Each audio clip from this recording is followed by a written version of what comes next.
welcome to Byju's Exam Prep IAS. This is Sham Kagoria. Now, before I start the discussion, if there is no issue with the sound, can you please give me a thumbs up? Let me know the banking. And we started with the concept of budget. Now, what's a budget? Budget, in simple terms, it's annual financial statement. Although we do not use the term budget in the Constitution of India, under Article 112, you use the term annual financial statement. So under Article 112, right, every year, Government of India is supposed to provide an annual financial statement. So budget is basically an annual financial statement provided by the government on the floor of the parliament. In budget, what we do, right, we basically provide the details of how much Government of India would be spending. Again, I'm focused on Government of India. How much would be the total expenditure incurred by the government in the next one financial year, and how much would be the total income collected by government in the next one financial year. Right, the basic idea is the government has to withdraw the money from consolidated fund of India, right, consolidated fund of India, and for that they would require the approval, the permission of the parliament. And that is the precise reason yesterday, I hope you remember, we have come across one document, one bill, that is the appropriation bill. Government would introduce appropriation bill, get it approved from the parliament, and once it is signed by the president of India, government will be allowed to withdraw the money from consolidated fund and spend money. On the other side, government will also be able to impose taxes, sell certain assets owned by itself, and collect money, income, and that is provided in the form of basically the finance bill. And yesterday we have seen how the budget is prepared actually. Please remember the name of the division. Remember this, the budget division which functions under Ministry of Finance, or budget division which functions under Department of Economic Affairs, and Department of Economic Affairs functions under Ministry of Finance. Okay.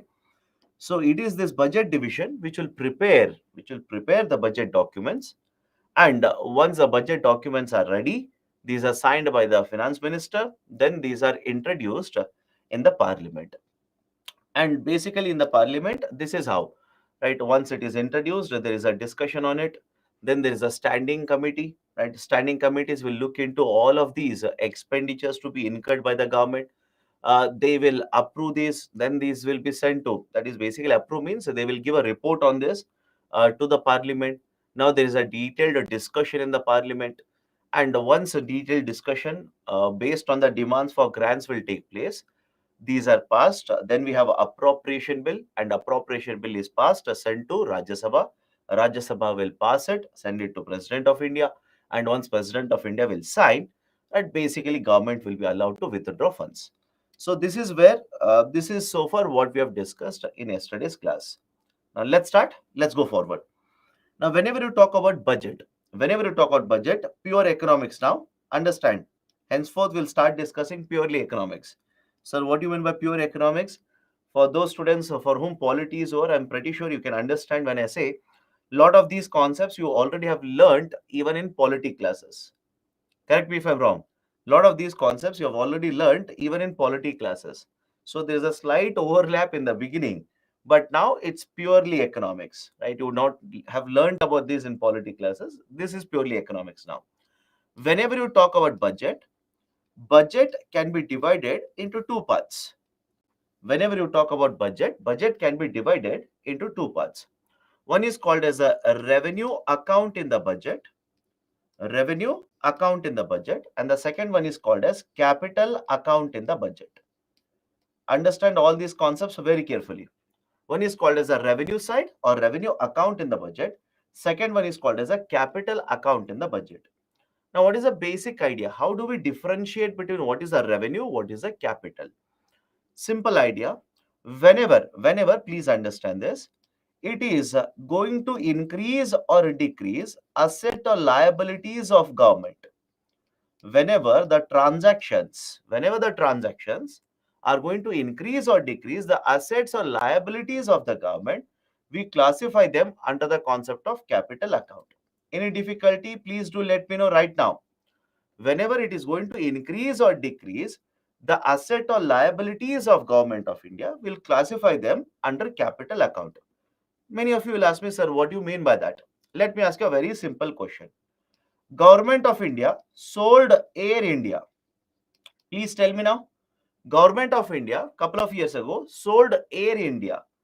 Now, when government will sell Air India, don't you think the assets of Government of India will come down? Please answer. Wake up now. Start. Right? Start participating in the classroom. If Government of India will sell Air India, don't you think the assets held by Government of India will come down?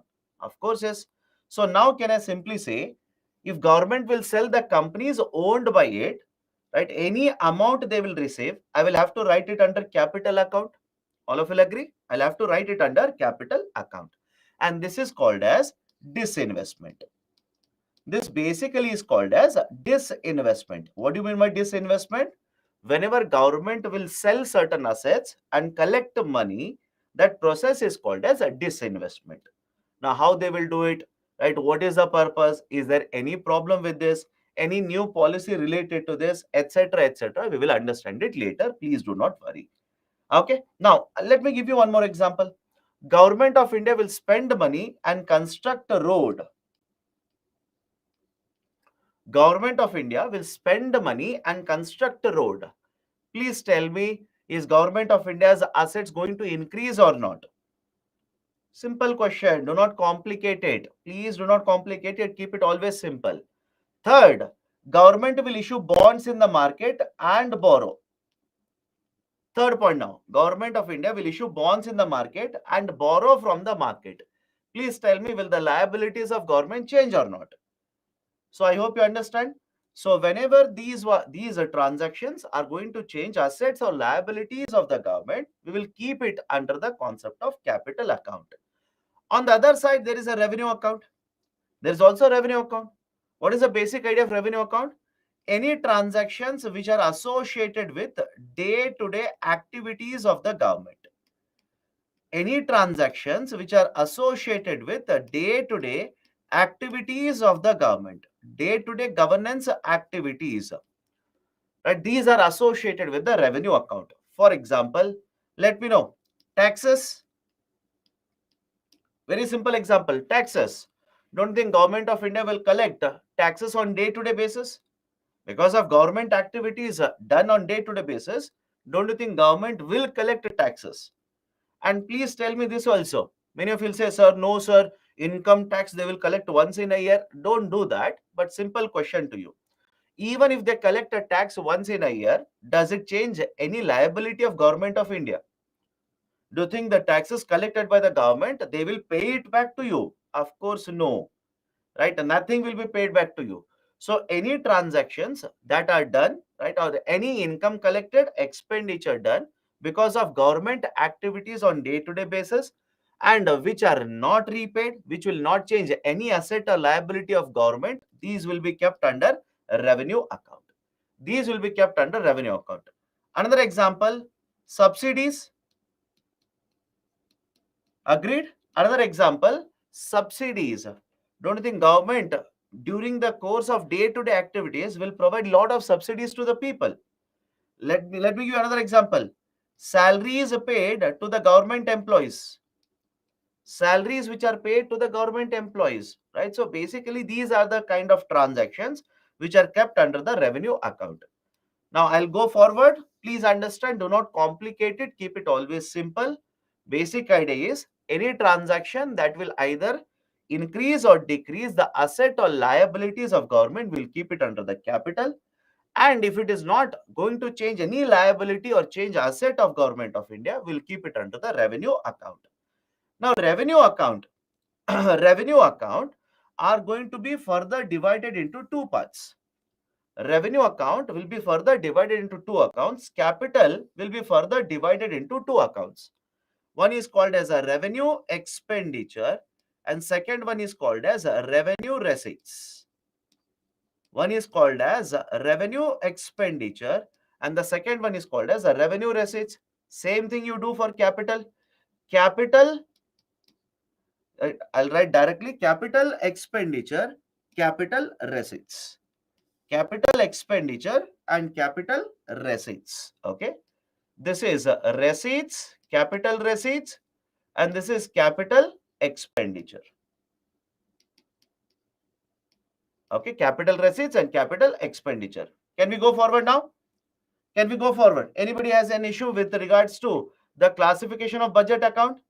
Receipts means income. Receipts means income. Are Baba, if I've written two parts, expenditure and receipt, right? I hope you understand. One is basically going to lead to outflow of money. Another one is going to lead to inflow of money. Receipts is income. Expenditure is outflow. That's it. How subsidy can be a revenue? My dear, subsidies do not create assets for the government. I hope you understand. Subsidies do not create assets for the government. Are they liabilities for the government? Those are asking this question, please do let me know. Do you think subsidies are liabilities of government? Or is somebody saying yes, subsidies are liabilities for the government? Who said? How can you say subsidies are liabilities? Please tell me. How? Liability means you'll have to repay. You'll have to pay the money. Right? That is right. That is a must for you. Subsidies are liabilities for the government. How? Right? Who said? Have I ever said subsidies are liabilities? Let me give a very simple example. Very, very simple example connected to current affairs. Have you come across MSP? Let me know. Have you come across the term MSP, minimum support price? I have not discussed that. I know that. Don't tell me, sir, you have not discussed. I know that. But in the current affairs, at least once a week, the term MSP is mentioned in the Hindu newspaper. Do you think MSP, Government of India must pay MSP? Is it a constitutional burden on the Government of India? Is there any law which says MSP should be paid by Government of India? Absolutely no. Please remember this. Absolutely no. Right? There is absolutely no duty for the government to pay MSP. It is not a burden for the government as per Constitution. Government of India, through its executive authority, announces subsidies. I hope you understand. Through its executive authority, pays MSP. Right? So I hope you understand. Subsidies are not a compulsion for the government. Subsidies are expenditures incurred by the government. It's not a liability. Okay? So do not create confusions here. Keep it always simple.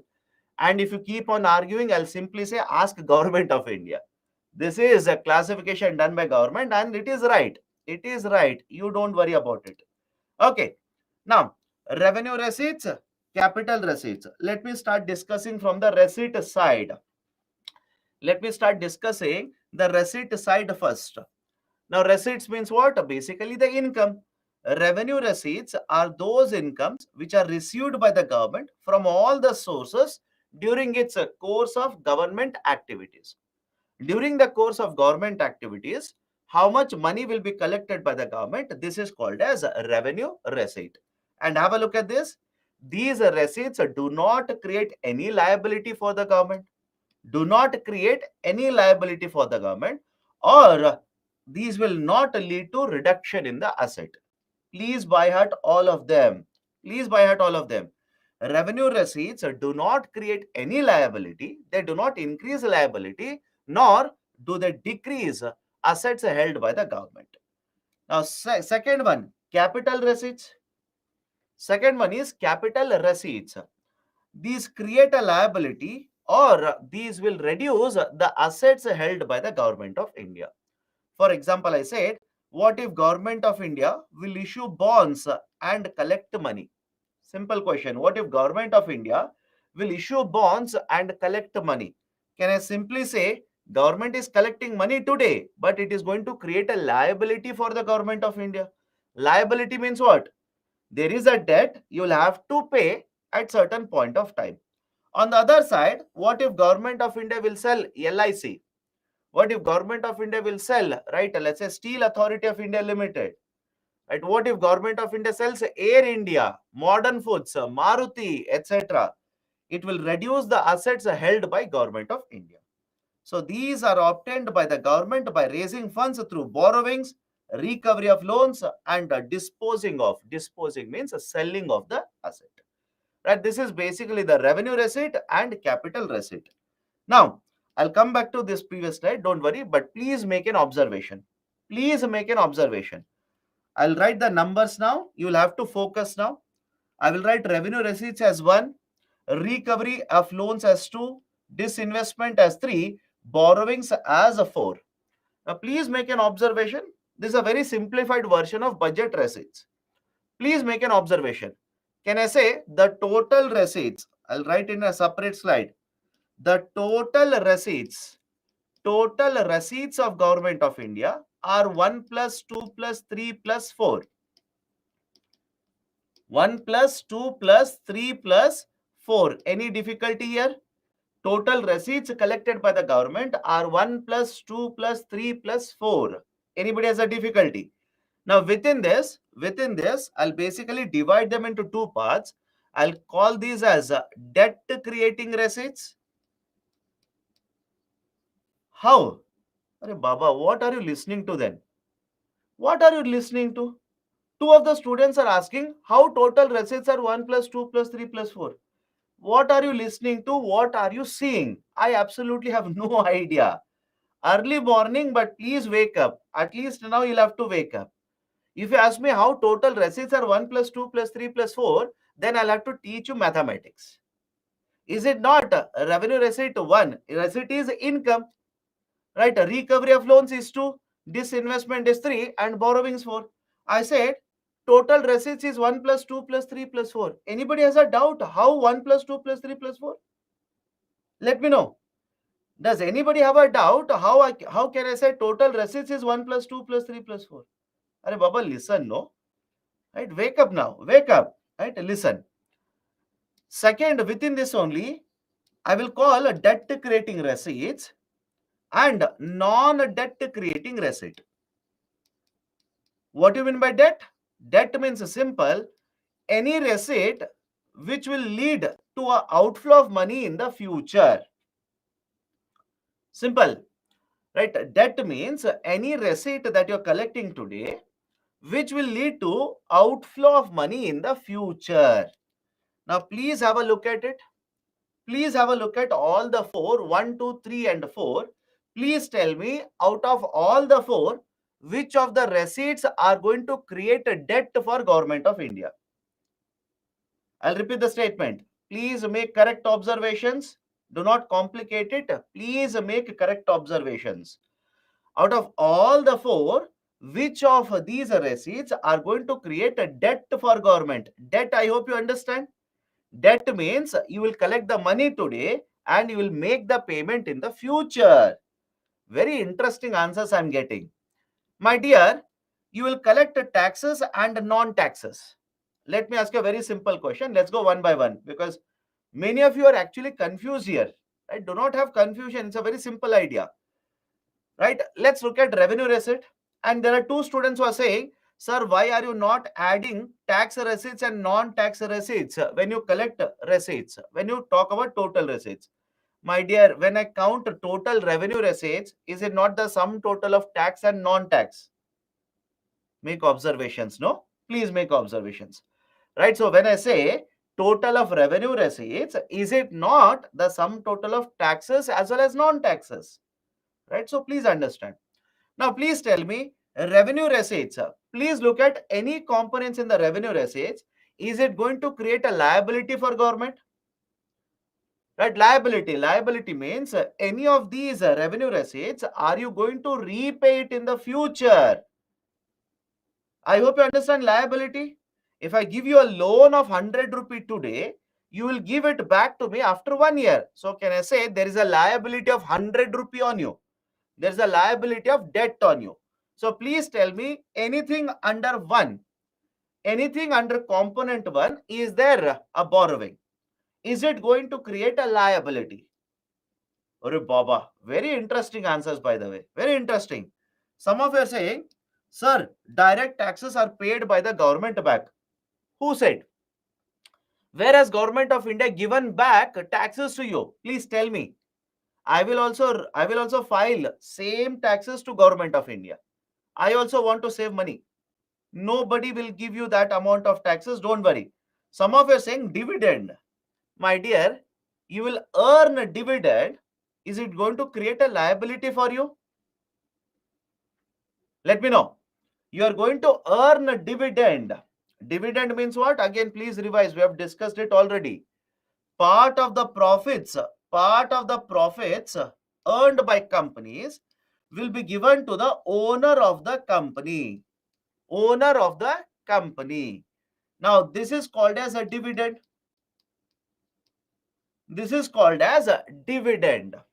Now, please tell me, if you earn a dividend, is it a liability for you? Let me go point by point. Is it a liability for you? Right? No, absolutely no. This is not a liability. This is not a liability. Okay, so dividends are not liabilities. And there are certain students who argue this. Sir, what about tax returns? My dear, if you get a refund of tax, does it mean government is returning your income taxes to you? These kind of questions are asked by the students who do not file income taxes. Imagine you get income tax refund. Does it mean government is giving back your income taxes? Who said that? If anybody says that the refunds that you get is your taxes, then my dear, you're wrong. What is the reason why they will give you refunds in taxes? Because please understand, imagine you might have paid certain contribution to PPF. Now you will start running behind PPF without realizing it is not needed for UPSC. Imagine you have paid certain amount under section 80C and you already have paid taxes to government. Government says, Baba, you have paid extra, take it back. Right? So you have paid extra money, please take it back. That is the idea of a tax refunds. Do not complicate it. Don't try to become over intelligent here. Right? Don't try to become more intelligent. Stop it. Okay, so revenue receipts are simple one-sided transactions. Simple one-sided transactions. Government will collect it. That's it. Okay, so come to the capital receipts. Recovery of loan.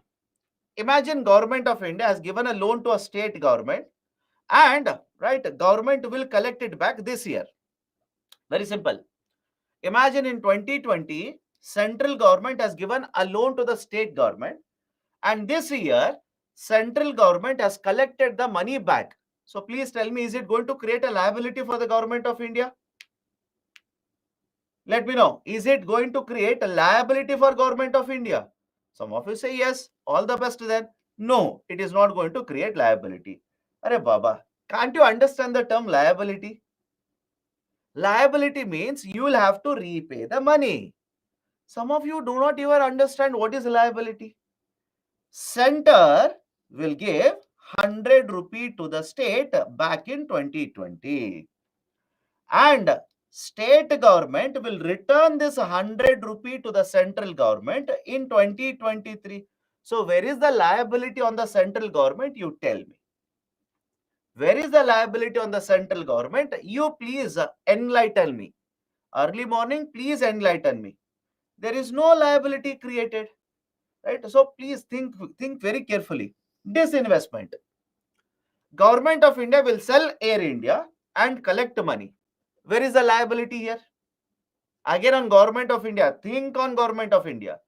Central government will sell Air India and collect money. Any liability on the government of India now? Absolutely no liability. They will sell, they will get the money. That's it. So will disinvestment create any liability for the government? No. Come to the last one. Come to the last one. Government of India will issue a government security and borrow from the market. Government will go to World Bank, borrow from World Bank. Right? Now tell me, right, have a look at this. Right? Will it create a liability for the government?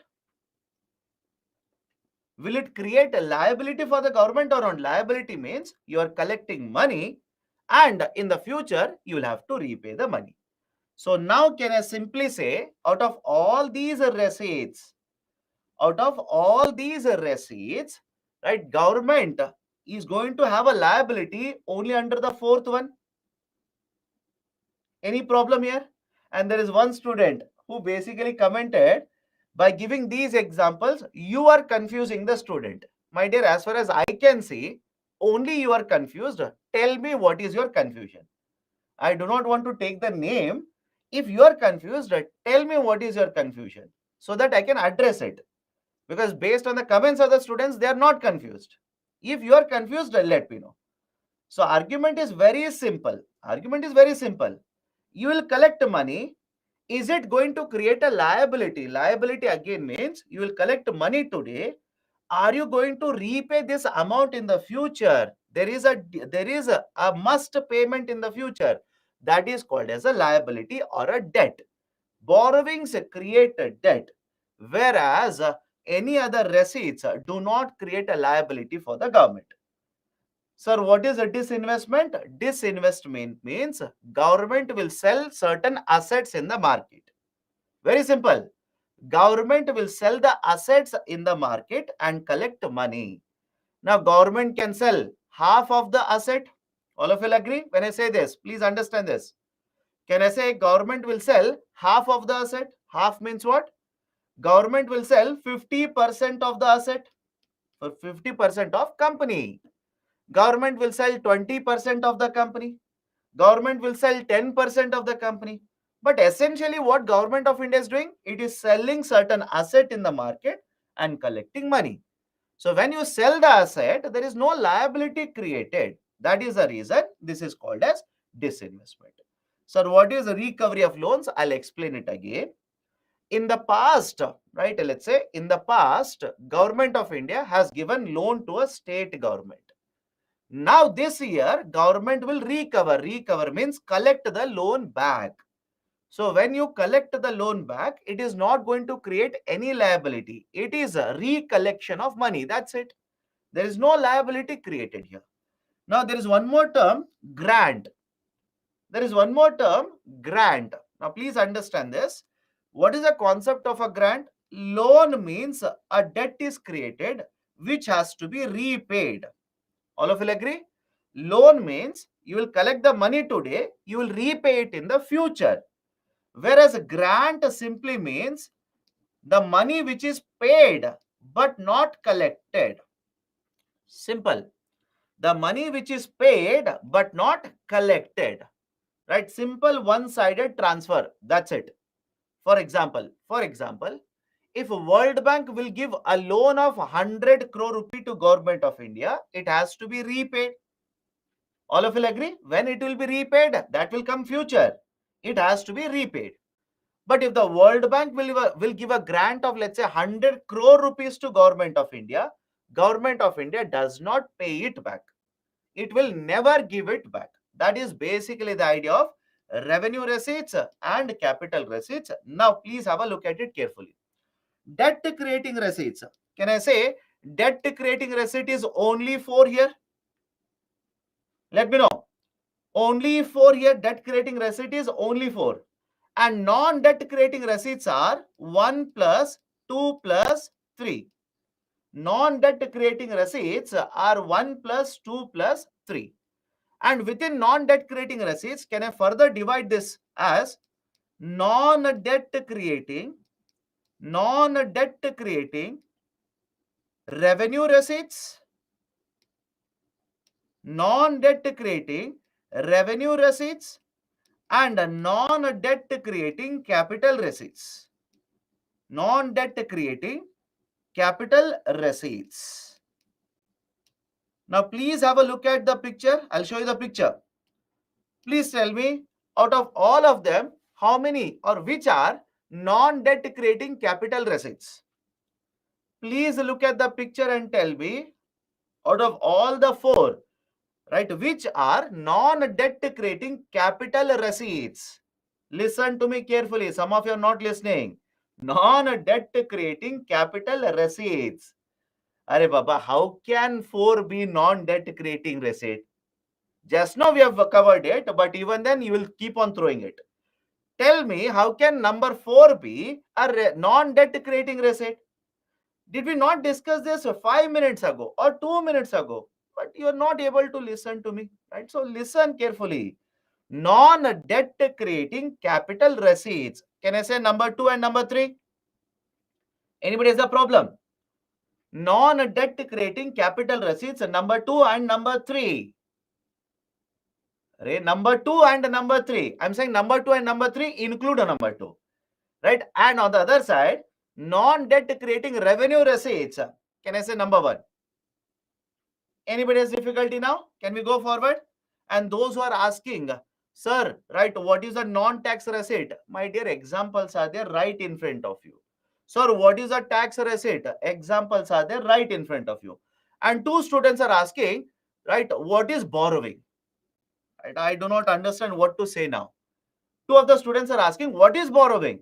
Baba, what is borrowing? Borrowing means you will take money today with the promise of repayment in the future. That is basically borrowing.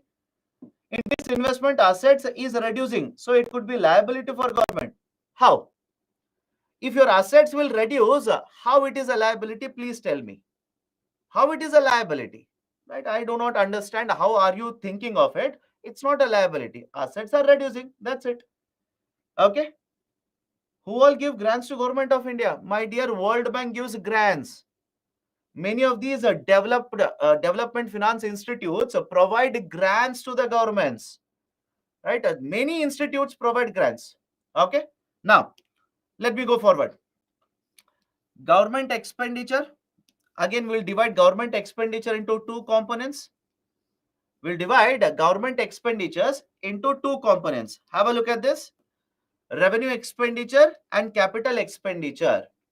Revenue expenditures, right, basically are those expenditures which are incurred during the day-to-day activities of the government.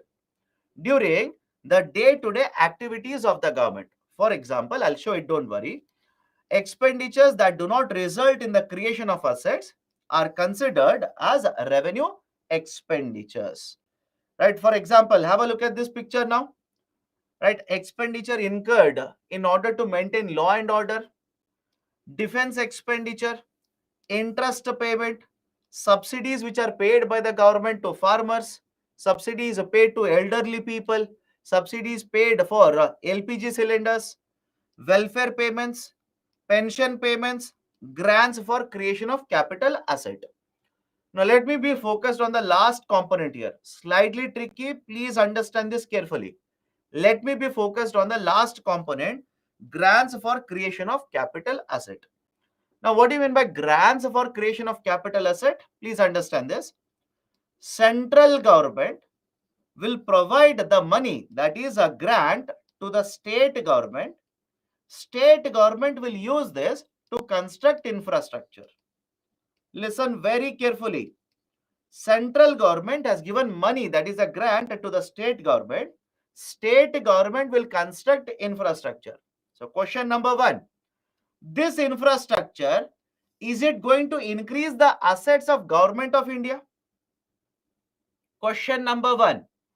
This infrastructure in this example, is it going to increase assets of Government of India? How many of you are saying yes? Please tell me how. Because the answer is no. Answer is no. Why? Who is going to construct? Who is going to construct this infrastructure? Is it the central government or is it the state government? If the state government will construct the infrastructure, arey baba, listen, no, please listen. Central government will give grant, not loan. Give a grant to the state government. State government will use the money to construct infrastructure. So, is it going to increase the assets of Government of India? I don't give these kind of arguments. States are part of the union government, right? States are part of India. These are all hollow arguments. Please do not give these arguments. Then if you write UPSC, will you become State Public Service Commission chairman? Can you become an employee of the state government under SPSC? What is the argument? Just for sake of arguing, please don't do these arguments. Right? If you write UPSC exam, does it mean you have passed State Public Service Commission? How? Right? Can you not give argument? Because states are part of the union. Once I passed union, it means I've become a SPSC officer. Why? right? Please don't make these kind of arguments in interview, right? You're showing your immaturity. Please don't do that.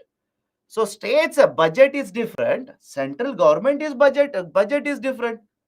So if the central government will give a grant, states will develop the asset. How can you say central government's assets are increasing? You cannot say that. So that is the reason. Please look at the last component here. At least now this argument is okay with all of you. Why do we say, right, the grants for creation of capital asset, grants for creation of capital assets, why do we say these are kept under the revenue expenditure? All of you will be okay with me? Can I go forward now? So please tell me, under revenue expenditure, any of the components, right? Are they going to change assets or liabilities of Government of India? Are they going to change assets or liabilities of Government of India? My question is Government of India. No. Right? So these are some of the components under revenue expenditure. Before going forward, before I go forward to capital expenditure, please understand this. There are certain terms that I've written here. For example, defense. If you ask me, sir, strictly the defense, strictly whatever expenditure incurred on defense, will it always come under the revenue expenditure? Answer is no. For example, salaries that are paid by the government to, let's say, defense personnel, we will keep it under the revenue. Whereas certain assets created under the defense sector, we will keep it under the capital expenditure. We will keep it under, right, a development of infrastructure. Okay, so first one is a revenue expenditure. Now please look at capital expenditure. Have a look at capital expenditure. Expenditure which is incurred for creating asset with a long shelf life, long time period, it is called as capital expenditure. For example, if government will spend money on construction of roads, construction of airports, ports, right, etc., all of them will be kept under the concept of capital expenditure itself. Let me show it to you. Capital expenditure will consist of expenditure on infrastructure, right? Capital expenditure, right? Capital, just a second. Repayment of loans, okay? Repayment of loans, and loans that the central government will provide to the states or union territories. Okay, so all these are part of the capital expenditure. So any doubts here? Please do let me know. Any doubts? Will the grants paid by the government of India, the states, for the construction of roads be part of capital receipts of the state's budget? Generally, no, these will be counted as a part. Okay, you're talking about state's budget. If they accept it in the form of grant, they will put it under the revenue side. Okay. Why interest payment is separate from borrowing? Please understand, interest payment is done on regular basis. Loan component is counted different, interest payment component is counted differently. That's the reason. For example, if you purchase a government bond, after the maturity period, government will pay you back the principal amount. But every 6 months, once every 6 months, government will keep on paying you interest, coupon amount. So interest is always separately counted. Liabilities, the principal amount is counted separately. Okay, your liability is a principal amount here. Okay, any problem here? Any problem? Point 3 of capital expenditure. Loans which are given by the central government to the state government and union territories. What is the difficulty in this? Loans are given, that is counted as a part of capital expenditure. Any difficulty in this?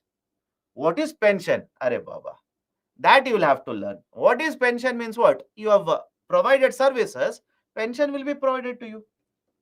Okay, done. Now, some of the times I'm just concerned about some of the students. You do not know even the basic terms, not economics, basic terms. If you ask me, sir, what is borrowing? Tell me, should you not know what is borrowing by now? Right? Whatever you're studying, wherever, right, graduate, undergraduate, whatever it is. If you ask me, sir, what is borrowing? That is difficult now. right? If you ask me, sir, what is pension? Pension is nothing but, have you heard of many schemes? Many schemes by government of India, even the state governments, where they'll provide pension for people. Yes or no? Have you heard of those kind of schemes or not? Okay, done. Let me go to the next one. Let me go to the next one. Sir, UTs are part of central government. My dear, UT can be part of central government, but what is written here? What is written? Loans are given by the center to the government of union territory. For example, if the central government will provide a loan to Delhi government, is it not a loan? Is it not going to create asset for government? That's the reason it is written. Okay. Now let me go forward. Let me go forward. Let's start. Very important, deficits. Very, very important, deficits. Now understand these concepts very carefully. Now, deficits. I've written 6 types of deficits, but in case of India right now, we follow only first 4. I'll repeat the statement. Okay. I've written 6 types of deficits, but only the first 4 are followed in India. The last 2 have been discontinued. Let me prove it. Have a look at this particular picture. Do not buy heart. Please do not buy heart. Have a look at this particular picture. Tell me, first 4 types of deficits are mentioned in the picture. Anybody says, sir, 5th is also there. Sir, 6th is also given here. No, we have discontinued 5 and 6. 1, 2, 3, 4 are only published now. Right, that is, let me start discussing now. First one is a revenue deficit. What is a revenue deficit? The difference between, revenue deficit is nothing but the difference between the total revenue expenditure and the revenue receipts. If you remember the earlier picture, the picture was like this. Budget. Budget is divided into 2 components. The revenue side of the budget and capital side of the budget. And the revenue side is further divided into 2 components. Revenue expenditure, revenue receipts. Capital is divided into 2 components. Capital expenditure, capital receipt. Now, what is the revenue deficit? Revenue deficit is revenue expenditure minus revenue receipt. Whenever revenue expenditure is greater than the receipt, it is called as a revenue deficit. Point number 2. Whenever you talk about these kind of deficits, they can be given in terms of rupees or they can be given in terms of GDP. Point number 2, I'll repeat it. Whenever you talk about these deficits, they can be given in terms of absolute number. Absolute number means, right? For example, I'll give a very simple example. Imagine your revenue expenditure is 250 crore rupees and your revenue receipt is 170 crore rupees. Now, can I say revenue deficit is 80 crore rupees? Anybody has a difficulty here? Revenue deficit is 80 crore rupees. Point number 1. And can I mention the same revenue deficit in percentage as a part of GDP, percentage of GDP? Of course, yes. Imagine your revenue deficit is 80 crore. Your GDP number is, let's say, 480 crore rupees. Can I solve it? 6. Can I say revenue deficit is 16.66 percentage of GDP? Anybody has a difficulty? Can I also say revenue deficit is 16.66 percentage of GDP? So please understand, generally these are mentioned in percentages of GDP because it is easier to, right, give those numbers rather than saying 15,09,347 crore rupees like this. That is the basic idea of a revenue deficit. Now let me go to third point. Please understand and tell me now, under revenue head of the budget, is the central government going to create any kind of assets? Let me know. Under the revenue head, is the central government going to create any kind of asset? That is, are the assets of government of India going to change? Are they going to increase? Absolutely no. Which means, please understand, you are borrowing 80 crore rupees. Deficit is nothing but you're forced to borrow. So whenever you have a deficit, it means you are borrowing 80 crore rupees. Is any of these 80 crore rupees used for creation of asset? Absolutely no. So should you keep on borrowing only for expenditure purposes now? Should you keep on borrowing for expenditure purposes? Economics theory says, please do not do that. Please do not do that. Right? When there is a deficit, you will borrow money. But are you borrowing the money for creation of an asset? No, you are not creating asset. Century is not creating asset under revenue head, which means you are borrowing money not for creation of assets, only for expenditure purposes. Should you keep on continuing to do that? Answer is no.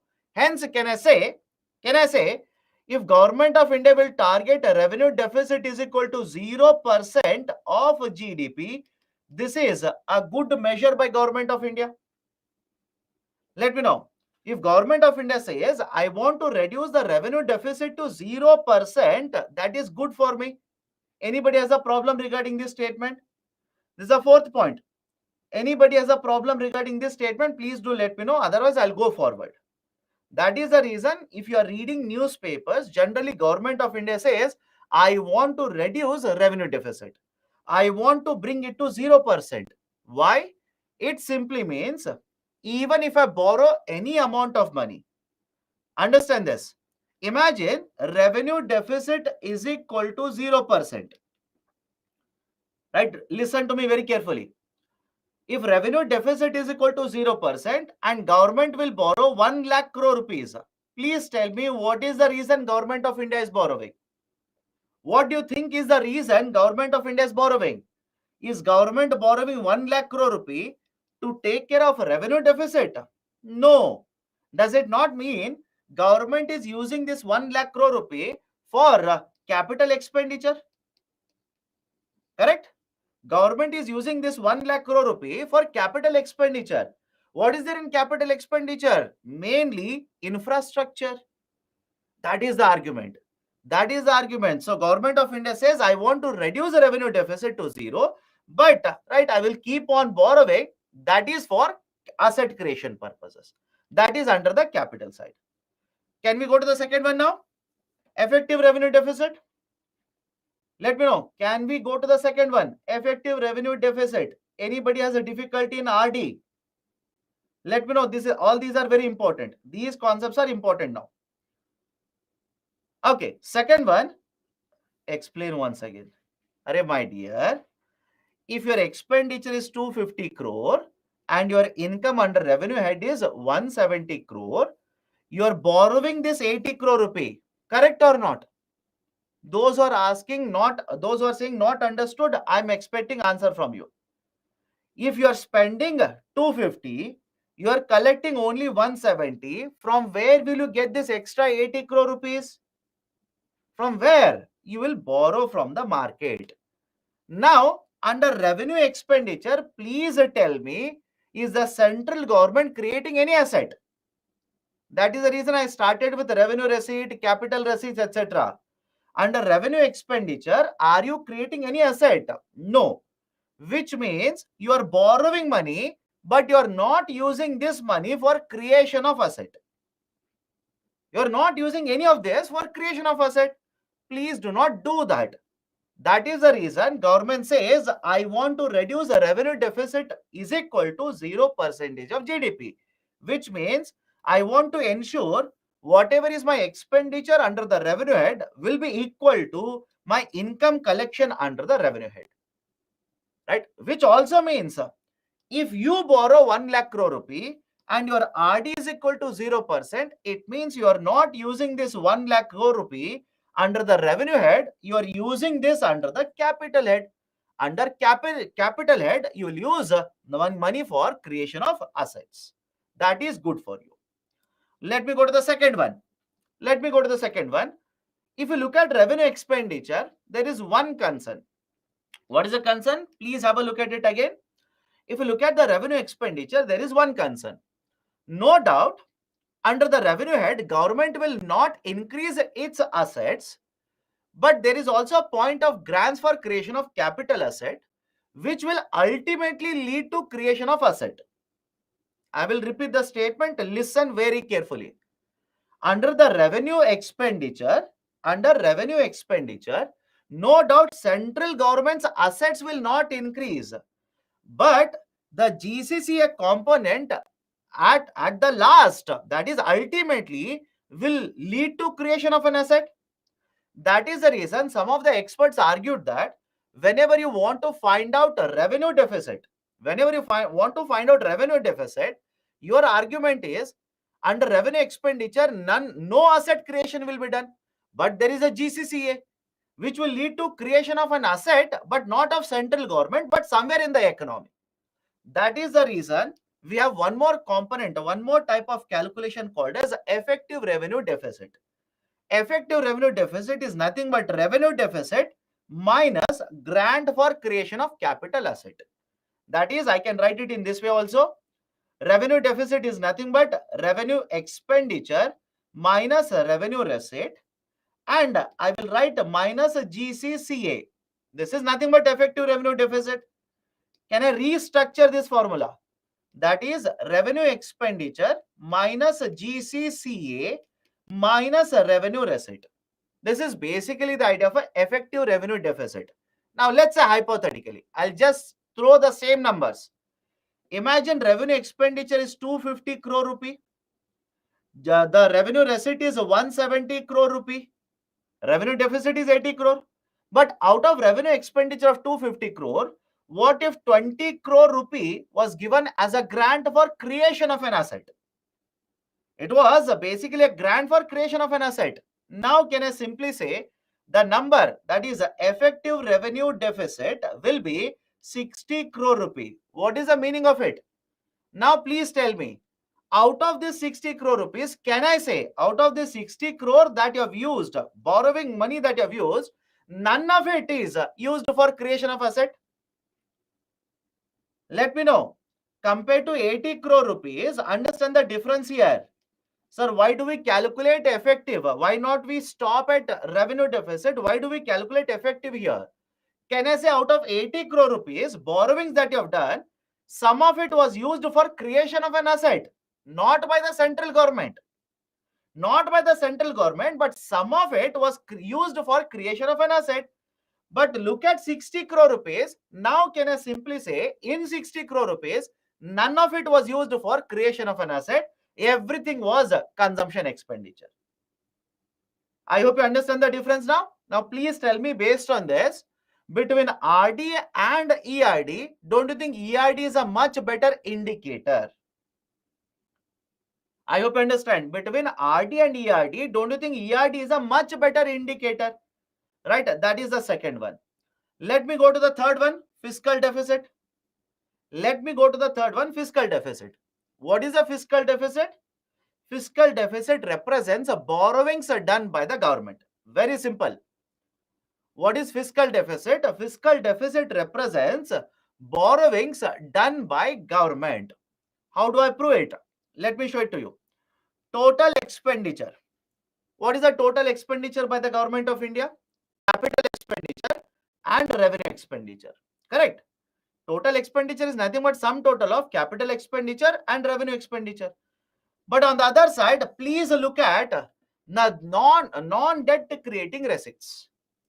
Look at the second component here, non-debt creating receipts. Now, if you are going to incur expenditure of 100 crore, simple, if you are going to incur expenditure of 100 crore and your non-debt creating receipts are sum of 1 plus 2 plus 3, please tell me what else is left out. What else is left out? Basically the fourth component, the number 4. Do you remember? Number 4, the borrowing component. That is, if I want to write in numbers, let me write numbers. Let me write in terms of numbers. Your total expenditure is 100 crore. Now, you will collect non-debt creating receipts worth 80 crore rupees. Can I say the difference is nothing but 20 crore rupees? So how can you spend 100 crore rupees with 80 crore rupees? It's not possible. All of you, I hope you understand this. How can you spend 100 with 80 crore? It's not possible. So what you will do? You will borrow this 20 crore rupee from the market. So can I say this 20 crore rupee that you have borrowed from the market is nothing but it's fiscal deficit. Can we go forward now? Right? It's nothing but it's a fiscal deficit itself. So the difference between total expenditure minus non-debt creating receipts will give you fiscal deficit. But the difference between total expenditure and non-debt creating receipts is nothing but market borrowings. Hence, we'll simply say the borrowings done by the government this year will represent a fiscal deficit of this year. Can we go to formula number 4 now? Can we go to formula number 4? That is primary deficit.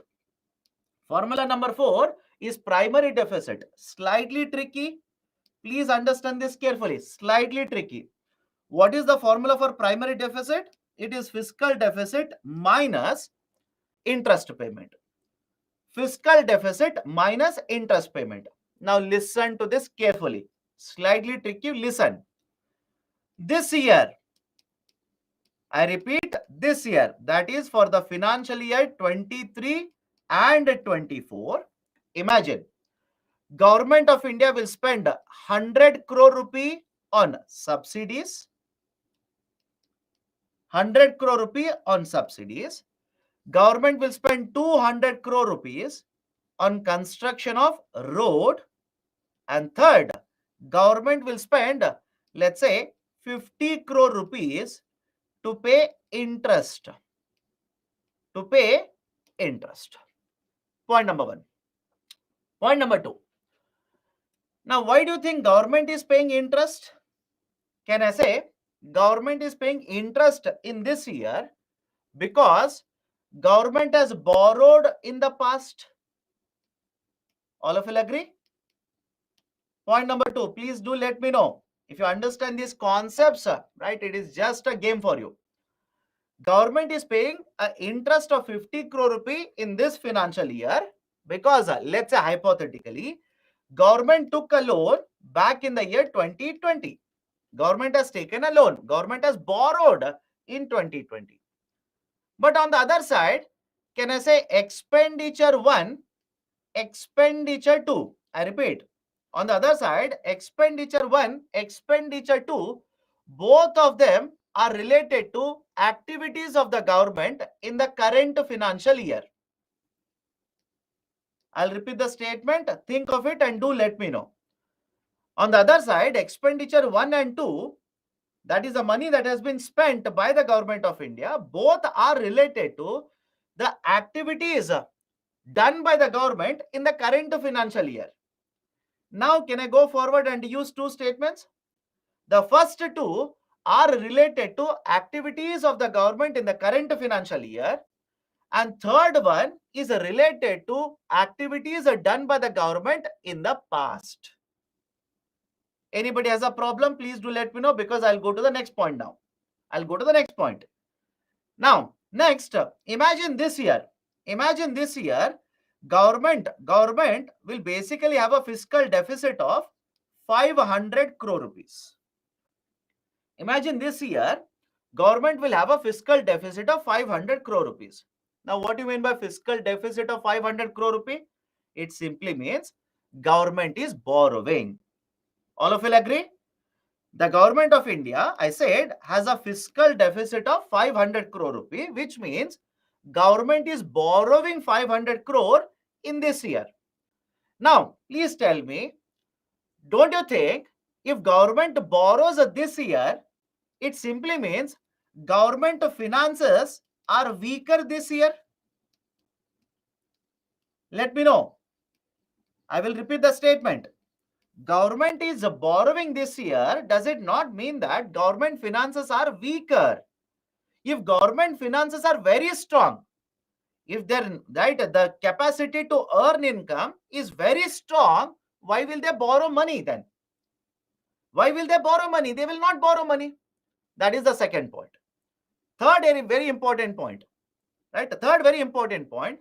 Out of this 500 crore rupee, how much money is being spent by the government for current year activities and how much money is being spent for past year activities?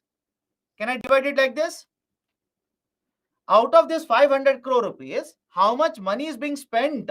Because obviously you are borrowing money for spending purposes only. Anybody has a problem with this? Will you borrow money to keep in your pocket? Of course, no. You will borrow money for spending purposes only. So out of this 500 crore rupee, right, let's say I'll add one more, because some of you will say, sir, 300 only is there, right? Let's say I'll add one more, right? Let's say you will construct airport for another 600 crores. You will construct airport for another 600 crore rupee. So have a look at this. Out of this borrowings of 500 crore, can I say you are using 50 crore rupee for past activities and remaining 450 crore rupee for current activities? For current activities, that is to take care of current year expenditure, you are borrowing 450. For the previous year's right liability, right, you have borrowed 50 crore rupee. Now this is the third point. Now what is the importance of all of this information? What is the importance of all of this? Now let's say, understand this carefully. Let's say rather than borrowing 500 crore, nothing else changes. I repeat, nothing else changes. Rather than borrowing 500 crore, what if government will borrow 100 crore rupee this year? I repeat, please understand. Nothing else, nothing is changing. Only borrowing is changing. Out of, right, let's say 500 crore, rather than 500 crore, what if government borrows only 100 crore rupee? Now, can I say, compared to example 1, in example 2, finances of government of India are much stronger. Think of it. Compared to example 1, in example 2, can I say finances of government of India are much stronger, which means expenditure is not changing, nothing is changing. But now government is able to collect more money. Government is able to collect more money to take care of their current year activities, and that is the reason their borrowings this year has reduced. All of you are okay with all of these arguments here? Please do let me know. All of you are okay with this? So please understand this. Whenever you talk about primary deficit, the formula is very simple. Fiscal deficit minus interest payment. It is a fiscal deficit minus interest payment. Now have a look at this. If the primary deficit will keep on reducing, can I say, look at example 1 and example 2, and now tell me, if the primary deficit for government of India will keep on reducing, can I say it represents the strength of the financial resources of government of India? I'll repeat it again. Look at example 1 and example 2, and look at the formula for primary deficit also. Can I now say, if the PD for government of India will keep on reducing, it represents that the strength, that is the finances of government of India, are strengthening. Anybody has a problem with this? Anybody has a problem? And the best case scenario, at least for India, best case scenario will be, can I say, if PD becomes a zero, primary deficit becomes a zero, what does it mean? Think of it. If PD becomes a zero, what does it mean? It simply means you are borrowing this year only to pay interest. I hope you understand. You are borrowing this year. If PD becomes is equal to zero, right, you are borrowing money. No doubt you are borrowing money this year, but only using it for payment of interest, which means you have been able to generate sufficient amount of money this year to take care of your current year activities. Can I give this statement now? All of you are okay with this? Right? If PD becomes is equal to zero, it simply means two things. One, you're borrowing money only to pay for interest. And the interest component is not this year activity. It is because you have borrowed in the past. And second, the meaning is, if expenditure, nothing else is changing, right? If you look at this example, if nothing else is changing, it simply means your revenue capacity this year, it is sufficient to take care of this year activities. So don't you think that's a very good situation for Indian economy? Now can I say that is the reason government of India will target to reduce the primary deficit? Can we go forward now? Can you please explain example 1 and example 2? I'll repeat it again. I'll repeat it. Listen carefully. And please understand, UPSC will test you on these ideas. UPSC will test you on these ideas. Everybody will buy hard formulas. I know everybody will buy hard formulas. Even books will give you formulas. But what is the importance of the formula? When you have a fiscal deficit, why do you have a primary deficit? That is very important for you. So have a look at this. And there are two students, very interesting argument. Can you give examples? What do you think I've written in the whole slide? Right? Very interesting questions by some of the students. Can you give examples? What do you think I've done in the slide? So point number 1, imagine this year, right? Or point A, imagine this year, government will spend a 600 crore rupee on the airport, right? 100 crore rupee on a subsidies, a 200 crore on road construction, which means, right, the 1 plus 2 plus 4 is a total expenditure incurred by the government. Take it, total expenditure incurred by the government. Whereas 50 crore rupee is the interest payment, but again, this is also expenditure. What is the difference? 1, 2 and 4 are all the expenditures which are associated with current year activities. Anybody has a problem with this statement? I'll repeat it. 1, 2 and 4, all of them are associated with current year activities. Whereas, right, the number 3 here, that is the interest payment. You are paying an interest of 50 crore rupee because you have taken a loan. You have borrowed in 2020, hence you are paying interest. Can I say the activity 3, the expenditure 3, it is not associated with whatever government is doing this year. So on one side, government will collect receipts. On the other side, government will incur expenditure. So let's say example 1, 600, 100, 200, 900, 950. Total expenditure is 950.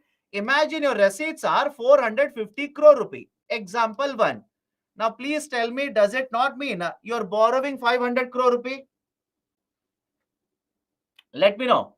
If your total receipts are 450 crore and your expenditure is 950 crore, does it not mean you're borrowing 500 crore? And in example 2, I'm saying your expenditure remains the same, 950 crore rupee. But your receipts are 850 crore rupees. At least now tell me, does it not represent improved financial power for government? Look at the receipts and tell me now at least. Right? If your primary deficit is coming down with fiscal deficit of 100 crore, does it not mean your income generation capacity has improved? Correct? That is the whole idea. Right? So in first example, fiscal deficit will be 500 crore and primary deficit will be 450 crore. And in the second example, fiscal deficit is 100 crore, primary deficit is 50 crore. So if the primary deficit keeps on decreasing, it represents a higher revenue generation capacity for the government. And that's the reason government will always target reduction in the primary deficit. Now, before I go to the example 5, or let's say the point 5, please tell me between between fiscal deficit and primary deficit, which is a better indicator? Let me see. Between primary deficit and fiscal deficit, which do you think is a better qualitative indicator? Qualitative indicator, which will give you more quality information. Primary deficit? All of you will agree? Arre Baba, 2 people said fiscal deficit. My dear, it is primary deficit. Because fiscal deficit, if I say fiscal deficit is 500 crore, can you please tell me out of 500 crore, how much you are borrowing to take care of your current year expenditure? How much for the past borrowings? Please tell me. If I tell you the fiscal deficit is 500 crore, can you tell me out of 500 crore, how much for current year expenditure, how much for the past? You cannot tell me that. But on the other side, if I say primary deficit is 100 crore rupees, at least tell me now. If I say primary deficit is 100 crore, does it not mean you're borrowing 100 crore rupee to take care of your current year activities? Okay, so that is a basic idea. Primary deficit is a much better indicator. Let me talk about 5 and 6 now. Let me talk about 5 and 6. The budget deficits and the monetized deficit. The budget deficit as well as monetized deficit. Now, please understand this very carefully. Earlier, I will write it at the top here. Earlier, that is after independence, government used to publish only two types of deficits, that is a revenue deficit and budget deficit. Right, that is revenue deficit and budget deficit. Right, RD was published, budget deficit was published. Today, we do not publish budget deficit. We have discontinued. Now, question is, what is right budget deficit? Budget deficit basically represents how much is borrowings done by the government. How much? I'm sorry. Budget deficit basically represents the difference between total expenditure and total receipts. Budget deficit basically represents the difference between total expenditure and total receipts. Now, let me write one more formula. Fiscal deficit represents a total expenditure minus non-debt creating receipts. Please tell me, look at both of the formulas. Do you think the formula for both of them is one and the same? Is there anyone in the classroom who says, sir, both FD and BD, budget deficit and fiscal deficit, both are one and the same? Great. There are two people who are saying yes. My dear, total receipts, which means you're not listening, which shows that you're not listening. My dear, please tell me, total receipts, what are the components of total receipts? Do you remember the picture? Total receipts is basically 1 plus 2 plus 3 plus 4. Correct or not? If you remember the picture, what are total receipts for you? 1 plus 2 plus 3 plus 4. Correct or not? Whereas a non-debt creating receipts is basically 1 plus 2 plus 3. Both are different. Don't say both are not, don't say both are one and the same. Both are different. So earlier what we used to do is, we used to make a comparison between total expenditure and total receipts, which is inclusive of borrowings, which is inclusive of borrowing done by the government. And imagine your expenditure is 100 crore rupee and your receipt is, right, let's say 90 crore rupee. What would be the budget deficit here? Tell me now. What would be the budget deficit? Budget deficit would be 10 crore rupee. So now the question is, how can you spend 100 crore rupee with only 90 crore rupee? How is that possible? That's not possible. So what government used to do? This is budget deficit. What government used to do? They used to go to Reserve Bank of India. They used to go to Reserve Bank of India and borrow 10 crore rupees.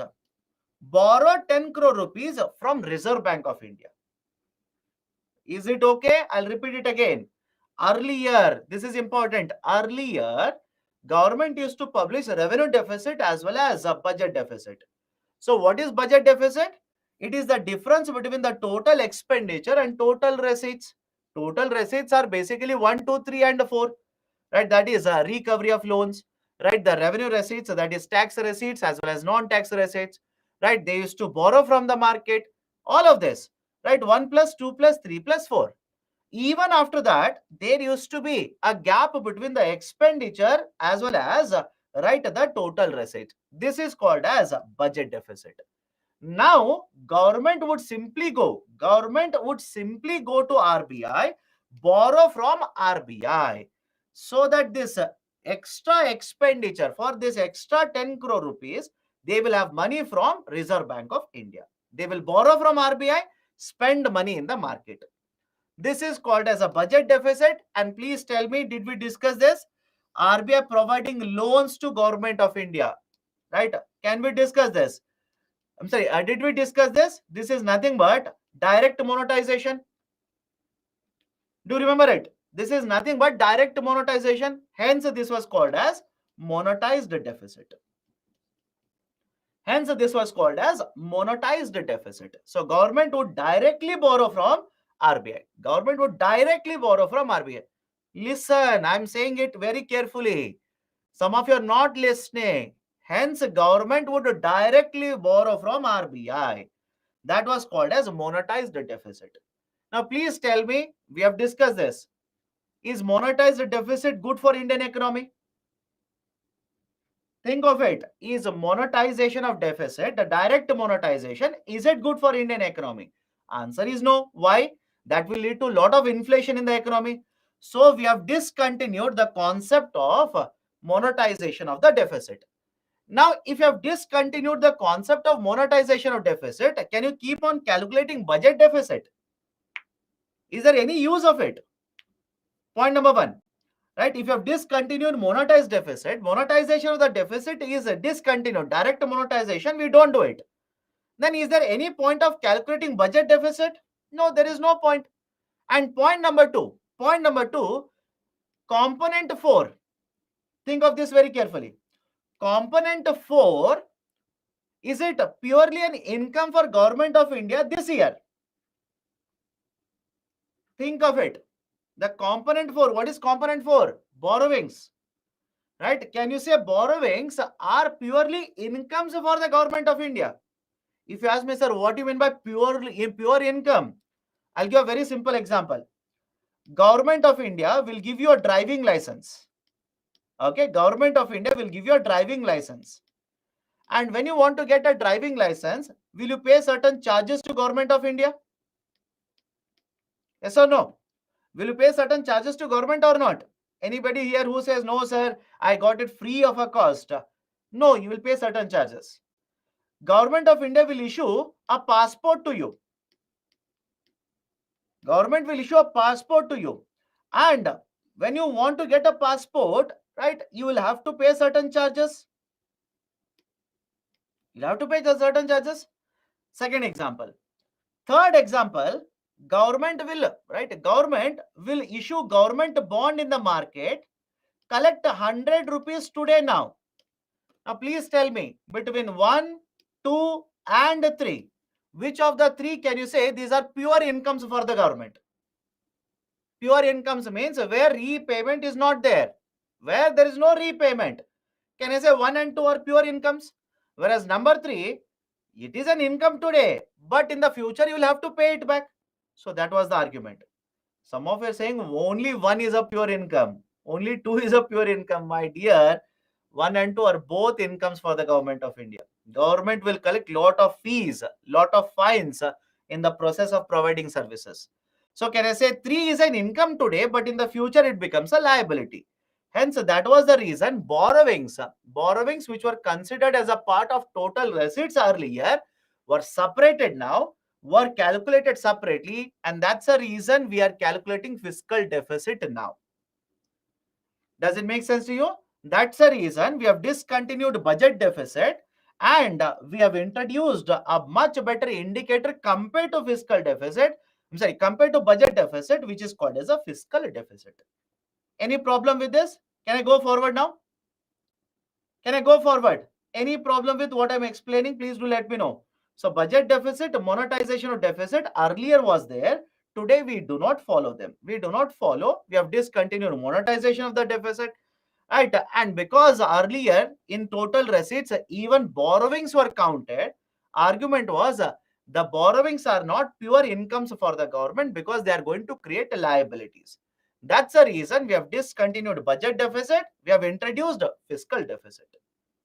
Anybody has a doubt?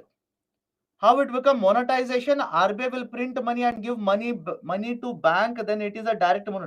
Arey Baba, please revise, no? Please revise. You people are not revising. There's no point in running around the same thing again and again. Did we discuss? Right? Let me know, did we discuss earlier in chapter of RBI, did you discuss a direct monetization and indirect monetization? If you're not revising it, is it not your fault? Revise then. Direct monetization means Government of India will sell bonds to RBI. That is a direct monetization. Indirect monetization means RBI will take the bonds, not purchase, take and sell it to investor, give money to Government of India. That is indirect monetization. So direct monetization we do not follow. Only in extreme cases will follow. Right? Right now we are only allowed to do indirect monetization. Okay, done. So these are the different types of deficits in the budget. All of them are equally important. If you ask me, all of them are equally important. Do not miss out and understand the concept behind them. Understand the concept behind them. Now tell me, if Government of India will put a target like this, right? If Government of India will put a target like this, right? Don't you think this is a nice target to achieve for the Government of India? In fact, they have this target now. If Government of India says, I want to have RD is equal to 0% and FD is equal to 3%, don't you think it simply means government is telling you, I will borrow money. FD means borrowings. I will borrow money, right? But I will use this money only for capital expenditure. None of it I will use it for revenue expenditure. Okay. So that is basically the idea now. Let me go to the next one. Let me go to the next one. Please have a look at the picture now. Please have a look at the picture. My recommendation, next year, when the budget documents are published, please by heart them. Please by heart them. Why? Please look at the rupee, right? Where the rupee is coming from, coming for Government of India, which means where does government earn the income? Just make observations here. Just make observation. Can I say, out of the total income collected by the government, out of total income collected by the government, most of it is collected in the form of taxes? Let me know. Can I say, out of the total income collected by the government, most of the income is collected in the form of taxes? Those who are saying no, now I'll start literally taking their names, because you people are not even looking. Please look, right? How difficult is it? Please look. Out of the total income collected by the government, I'm saying most of the income is coming from taxes. Very simple question, by the way. I don't know how difficult is it to look at the numbers. I don't know. I don't want to take the names and start shaming them, but please observe, no? How difficult is it? Corporate taxes, income taxes, customs duties, excise duties, right? A GST. Your argument is, sir, no, most of the income is not coming from taxes. Then open the calculator, start calculating. So borrowings are 34%, non-debt capital receipts are 2%, non-tax revenue are 6%. So 34 plus 2, 36, 36 plus 6, 42. 42% are these, which means remaining 58%. I repeat, remaining 58% are coming from the sources of taxes. Correct or wrong? You can do the calculation. Right, sir, early morning, my CSAT is very weak. Right, open your mobile. There is an app by the name of calculator. Use it. You will get the number. So 58% is coming in the form of taxes. That's the reason government is so much worried about taxation. But on the other hand, have a look at this. Where does government spend the money? Where does government spend the money? Government will spend on schemes. More than 1/4 of the money government will spend on schemes. Now, there are two types of schemes here: centrally sponsored, central sector. What do you mean by this? In case of centrally sponsored, let me start with central sector. In case of central sector, 100% of the expenditure, 100% of the allocation is done by the government. 100% of the money allocated for a scheme, it is done by the government. Centrally sponsored scheme. Centrally sponsored scheme means, right, in case of centrally sponsored scheme, government will allocate 50% of the funds. Government will allocate 60%. When I say government, central government. Government will allocate 75% of the funds, or government will allocate 90% of the funds, which means a remaining amount of money state governments will spend. You'll come across these kind of schemes where part of the money will be incurred by central government and the remaining part incurred by the state government. These are called as sponsored, centrally sponsored schemes. So central sector scheme, centrally sponsored scheme. Interest payment is 20%. Please look at the interest payment component. Please look at the interest payment component. 20% of total expenditure government makes It is on interest, which means imagine to what extent our borrowings have been done in the past. I hope you understand the repercussions of it. If government of India, let me show it to you. If government of India is totally going to incur an expenditure of 45 lakh crore rupees, 45 lakh crore rupees in 1 year, 20% of it is in the form of interest, which means around 9 lakh crore rupees. Around 9 lakh crore rupees, government is simply paying in the form of interest. Why? Our borrowings have been very, very high, especially in the last couple of years. Defense 8%, subsidy 7%, finance commission, you'll understand after some time, don't worry. Pension 4% and other expenditures 8%. So this is how generally government will spend the money and collect the money. Now next one, just observe the table. Do not by heart anything in the table. I'll repeat. Do not by heart anything in the table. Just observe the table.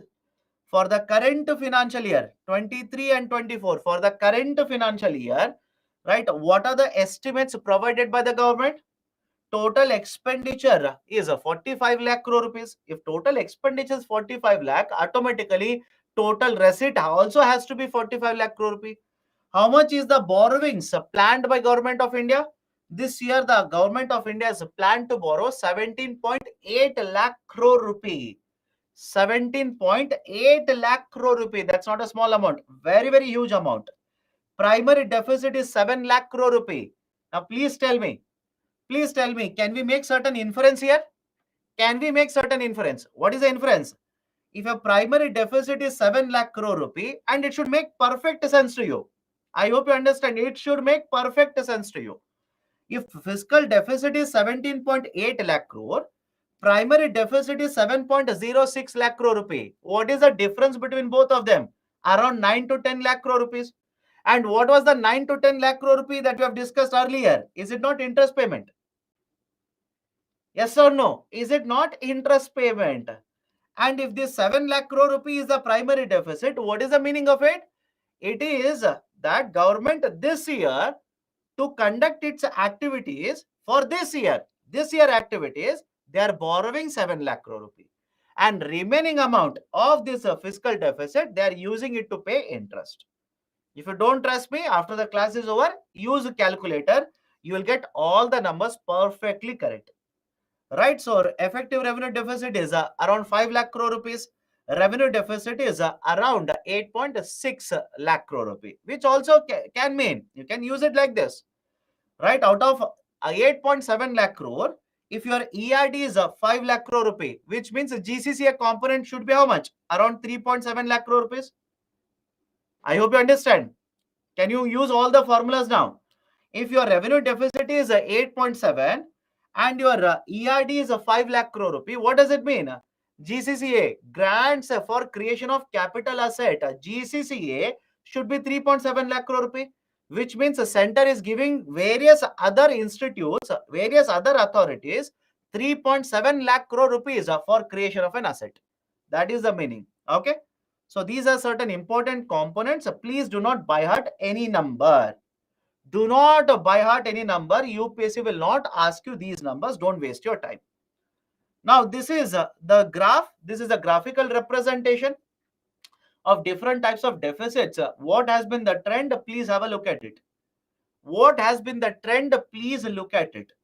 Right? Basically, the trend is that Government of India wanted to reduce these deficits, and it should make perfect sense to you. Government of India has a target of reducing all these deficits. They should reduce these deficits. But tell me, what do you think will happen when there is an event such as pandemic? What do you think will happen when there is an event such as pandemic? Do you think government will be able to collect more income? No. But on the other side, expenditure of government will automatically start increasing. As a result of this, what will happen to the fiscal deficit? What will happen to primary deficit?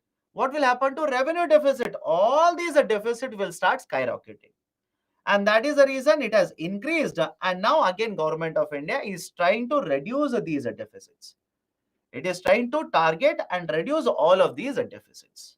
Done? right? So this is the trend of the deficit. UPC has a tendency of asking a question on trends. So for example, sir, what do you mean by question on trend? Earlier, a question on this line was asked. Fiscal deficit in the last decade has consistently increased. Fiscal deficit in the last decade has consistently decreased, right, etc. So these kind of questions are asked by UPSC. Please be very, very careful. Trend based questions are asked. Done? Any doubts so far? Can we go forward now?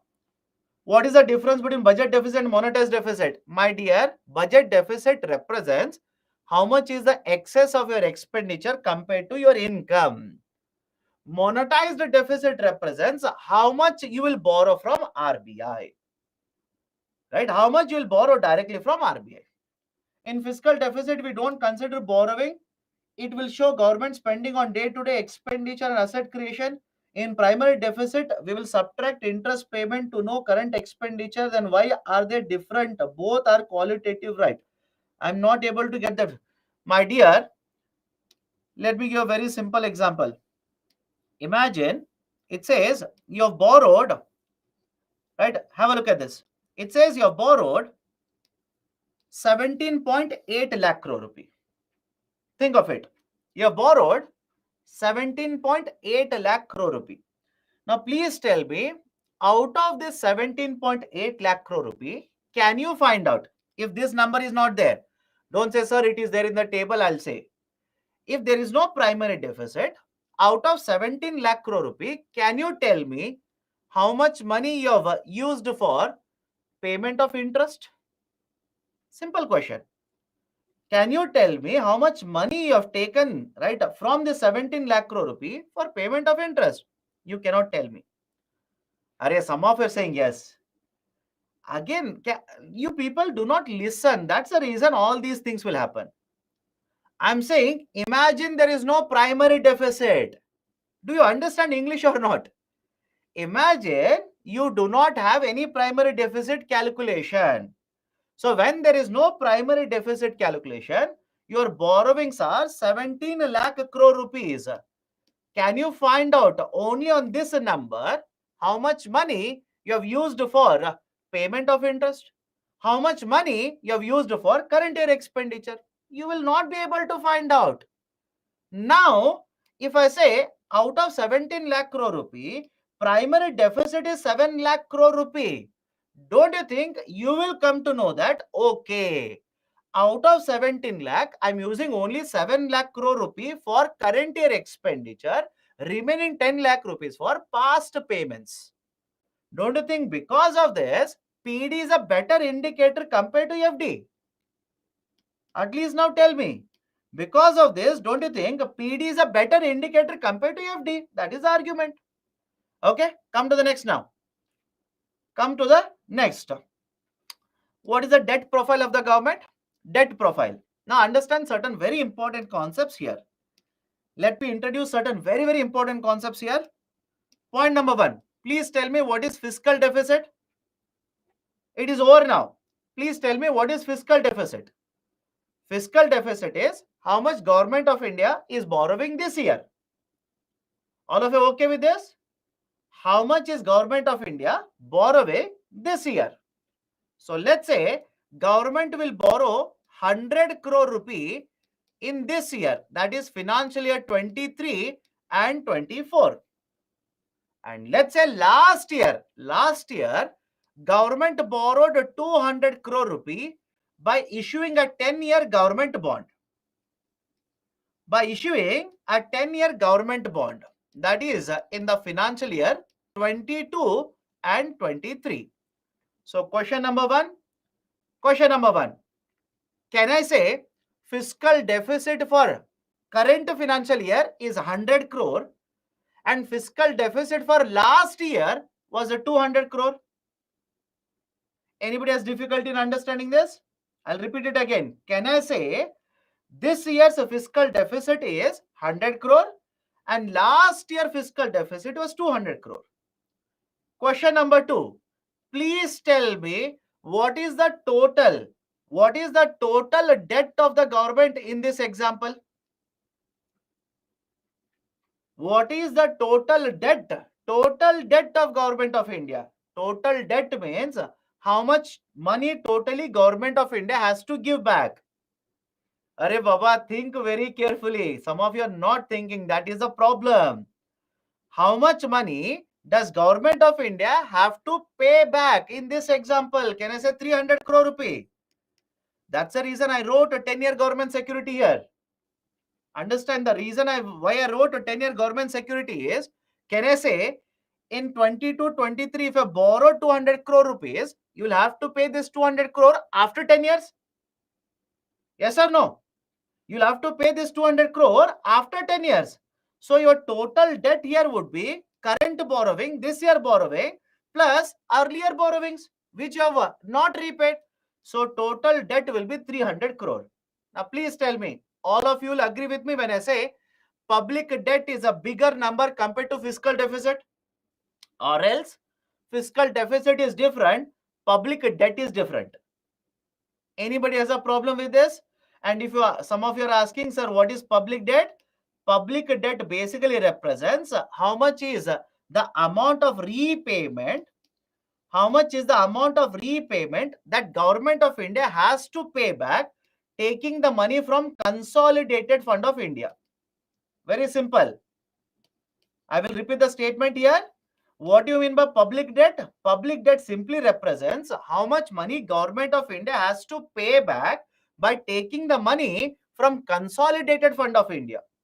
So can I say total amount of money that the Government of India has to pay back in this example is 300 crore rupee. Can we go forward now? So please look at the point number A here. Please look at point number A. Public debt is nothing but internal debt plus external debt. Did we discuss this? Internal plus external, earlier did we discuss this under the concept of banking? So total public debt is internal plus external. Now let me go to the point number B here. Public account liabilities. Public account liability. Now there is also an account by the name of public account, right? Article 266 or 267. Please remember, polity for whom it is over, by heart them. For whom it is not over, under polity we'll discuss all of these. There are three types of accounts. One is called as a, right, the consolidated fund. Second one is called as a public account, and the third one is called as a contingency fund. And there are two articles which are related to all the three types of funds. 66, that is 266 and 267. What's the basic idea of a public account? Public account, right? Government of India, understand this. Government of India can add money into public account, can withdraw money from public account.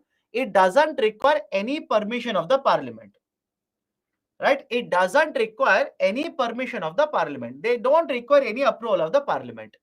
But please understand, all these monies which are there in the public account are the liabilities. That is, Government of India is responsible for this amount of money which is there in the public account. For example, right? Right. For example, the idea of pensions, right? PPF accounts, idea of pensions, small savings funds. Have you heard of small savings funds?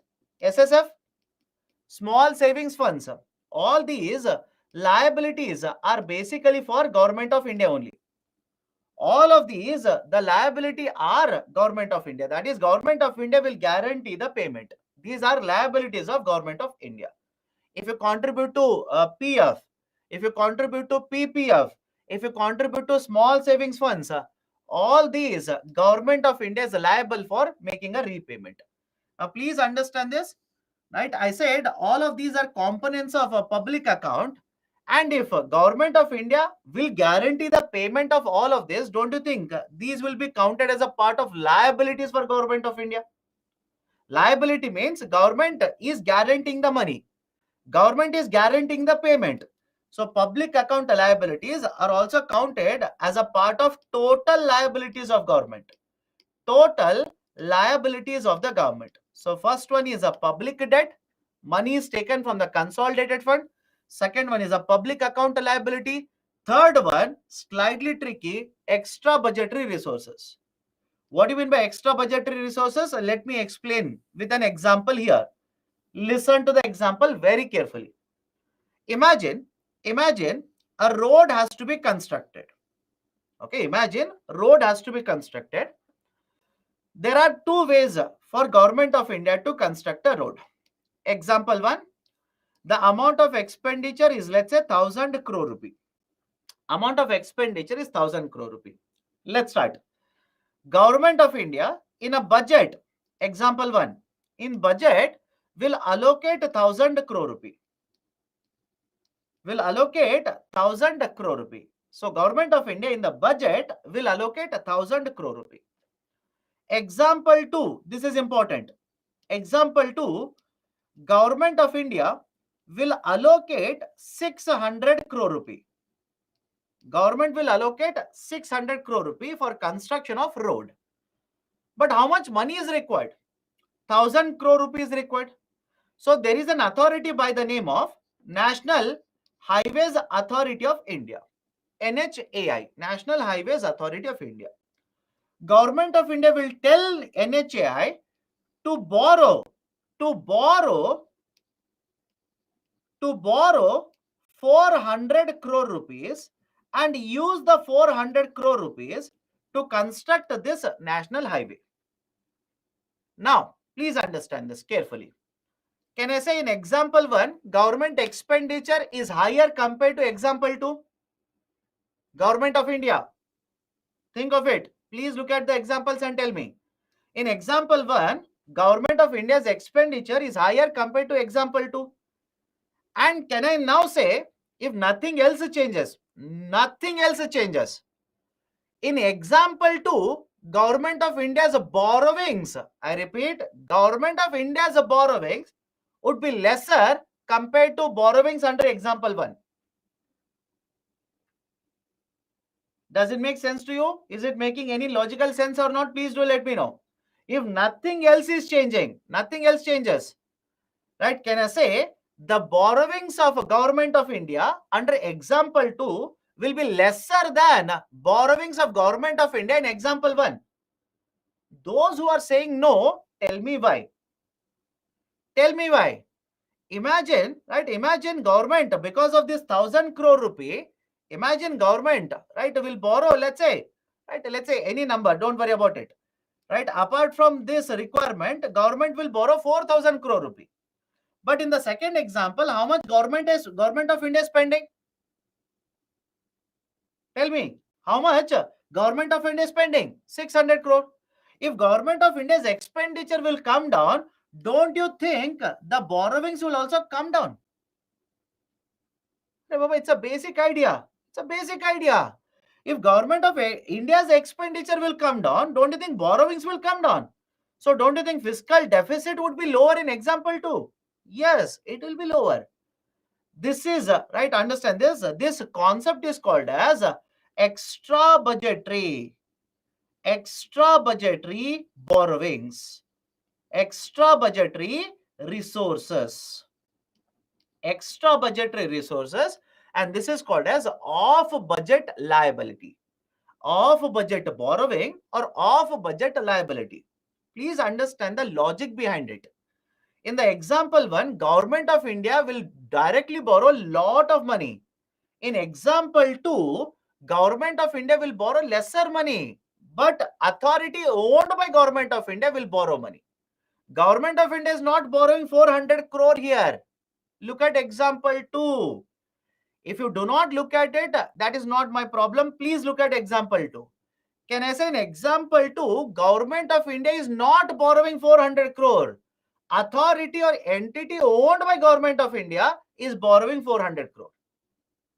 So please tell me, when government will borrow, right, don't you think this 400 crore will not be counted in Government of India's borrowing? Yes or no?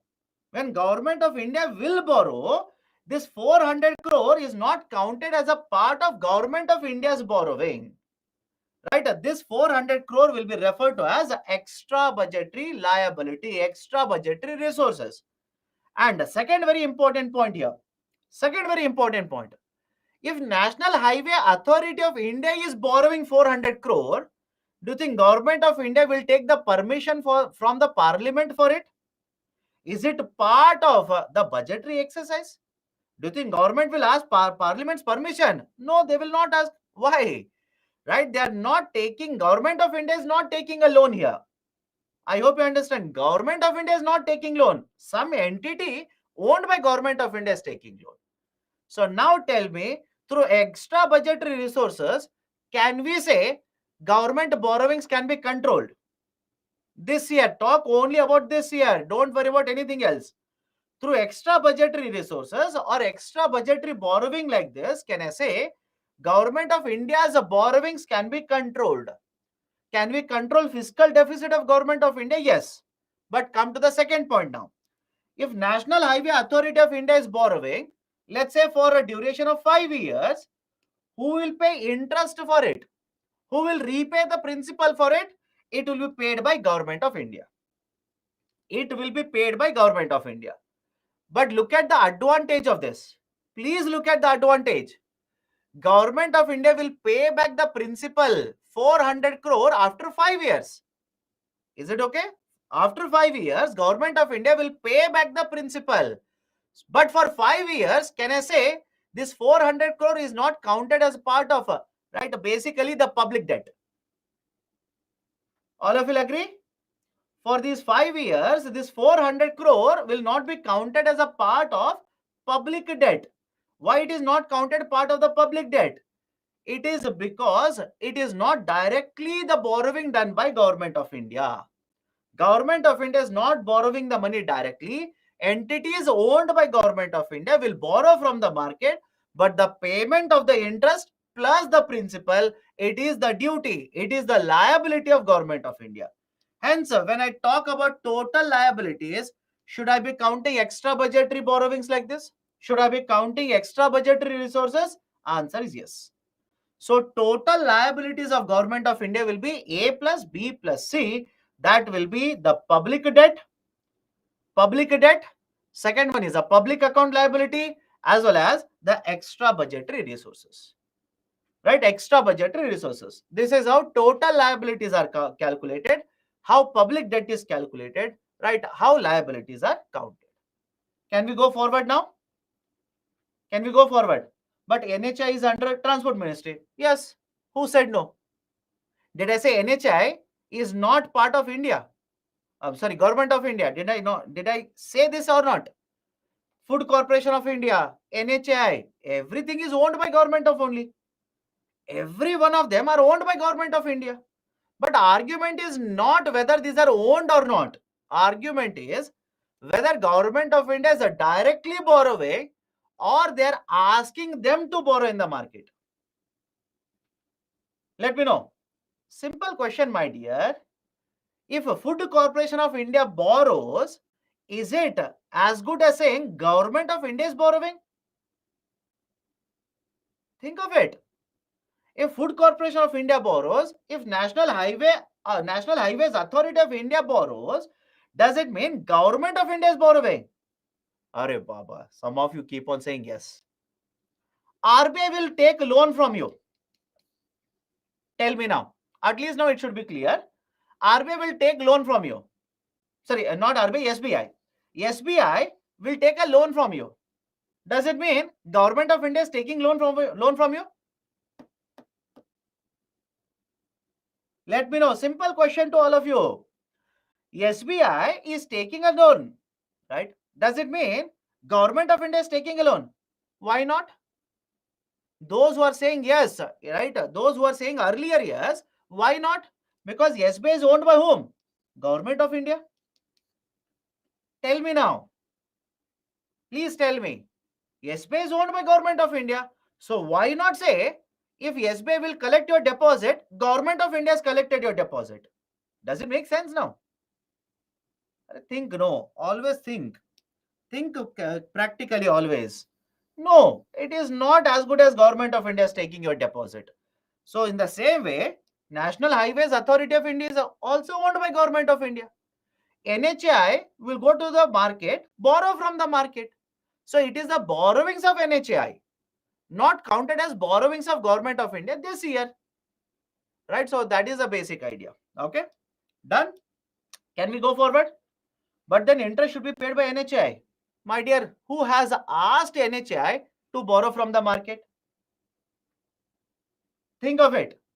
Who has asked NHAI or Food Corporation of India to borrow from the market? It is Government of India. So who has to pay the principal? Who has to pay the interest? Government of India. Okay. Again, do not complicate it. Keep it always simple. Do not complicate it. Okay. Now let me go to the next one. FRBM, Fiscal Responsibility and Budget Management Act of 2003. FRBM stands for Fiscal Responsibility and Budget Management Act of 2003. Now, what is this Fiscal Responsibility and Budget Management Act? First one, we need to reduce FD and RD. Right, first and second, we need to reduce FD and RD. We need to target FD to 3% of GDP, and we need to target RD to 0% of GDP. All of you will understand now why it is 3% and 0%. Let me know. All of you are okay why the target is 3% for RD and 0% for FD. I'm sorry, 3% for FD and 0% for RD. I said vice versa. At my mistake, I'll repeat it again. FD 3%, RD 0%. So you are announcing this in 2003, and we wanted to reduce right to these levels by 2008 and 9. So annually, by how much percentage you will have to reduce? Annually, how much percentage you will have to decrease them? Right, the targets were given. So every year, keep on reducing FD by 0.3% and RD by 0.5% so that you will be able to meet the target by 2008 and 9. Did we meet the target? Absolutely no. We have not been able to reduce our RD to 0%. We have not been able to reduce our FD to 3%. Even today, we are trying to move towards that only. Even today, we are struggling to move towards that. Deficits are allowed to exceed targets only under certain circumstances. What circumstances? I will tell you. Have patience. Right? Have patience. I'll tell you. Under what situation you should be allowed to, right, basically exceed the deficit targets. Right? For example, I'll give one example here itself. Imagine there is a right war between India and another country. Think of it.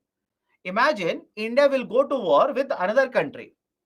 Now, please tell me, during that particular phase of war, don't you think expenditures by government will start exceeding the target? Yes or no? Right? All of you are able to understand the argument here. If there is a war, right, automatically the government's expenditure, you cannot control it. You cannot simply say, my budgeted expenditure is this much. So if you want weapons, no, I will not be giving you weapons because my fiscal deficit will increase. I cannot simply say, right, don't pay more, right, for these because my revenue deficit will increase. No, we can't do that. So there are certain situations, those situations I will give it in a slide. Only in those circumstances, targets can be expanded. Okay. Reserve Bank of India must not subscribe to primary issuance of G security. Can I say point number 4 is nothing but direct monetization? Is it okay? Can I say point number 4 is nothing but direct monetization, right? RBI should not directly monetize the deficit of Government of India. So these are certain very important provisions of FRBM Act of 2003. Now, apart from this, under the Act of 2003, Government of India will have to publish 3 very important documents. By heart, all the 3. Apart from these provisions under FRBM Act, Government of India will have to publish 3 very important documents. What are these? One is called as a macroeconomic framework statement. Second one is a fiscal policy strategy statement. And the third one is a medium-term fiscal policy statement. Right? 3 documents Government of India will have to publish. Now, what is this medium-term fiscal policy statement? Government, whenever the budget is announced next year, make an observation. Please observe. You will see all of them. Government, whenever they do the budget announcement, they will have to provide a 3-year rolling targets for these parameters. Government will have to provide a 3-year rolling targets for these parameters. That is, for the next 3 years, what will be the target for all these parameters, Government of India will have to give you document. Now, why these are called as a rolling target? Please tell me, hypothetically, just understand this carefully. You are the finance minister. 7:55, I'm making you finance minister. Congratulations. So let's say for next financial year, right, 24-25, you want to target fiscal deficit to, let's say, 4.8%. For 26-27, you want to target fiscal deficit of 4.1%. And for 27-28, you want to target a fiscal deficit of, just a second, it should be 25, it should be 25 or 26, and 26 and 27, 3 financial years. So for 26-27, you want to target a 3.6 percentage of a fiscal deficit. Now please tell me, these numbers you have given based on current situation. After 1 year, don't you think situation will be different? Simple question to all of you. These numbers you gave based on your calculations in the current year. So after 1 year, do you think everything will remain same? Of course, no. So don't you think after, let's say, 1 year, you'll have to adjust the target for 25 and 26 and 26 and 27? All of you will agree with me? After 1 year is over, based on the situation, then will you not adjust the target for 25-26 and 26-27? For example, what if there is one more wave of pandemic? Again, just a hypothetical example. What if there is one more wave of a pandemic? Can you have a fiscal deficit of 4.1% target for 25 and 26? Then your targets are not realistic. Why? Please have a look at this graph. What happened because of the pandemic? Have a look at it. Right? Our number was 4.6% for 19 and 20. Thanks to pandemic, right? Your fiscal deficit doubled to 9.2%. Doubled to 9.2%. So I hope you understand. So based on the situation, then government will have to realign, readjust these parameters. Now, can I say this continuous adjustment is nothing but rolling adjustment?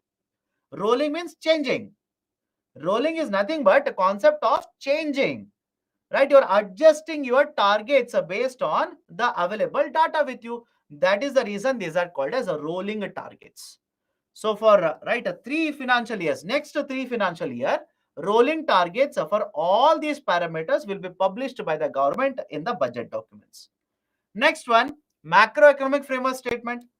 You will have to basically provide the survey of the economy. I'm sorry, the survey of Indian economy. Survey in the sense, government of India will provide information regarding how industries are performing, how agriculture sector is performing, right? How external market, that is how our exports and imports are doing, right? How the GDP will grow in the next 1 year.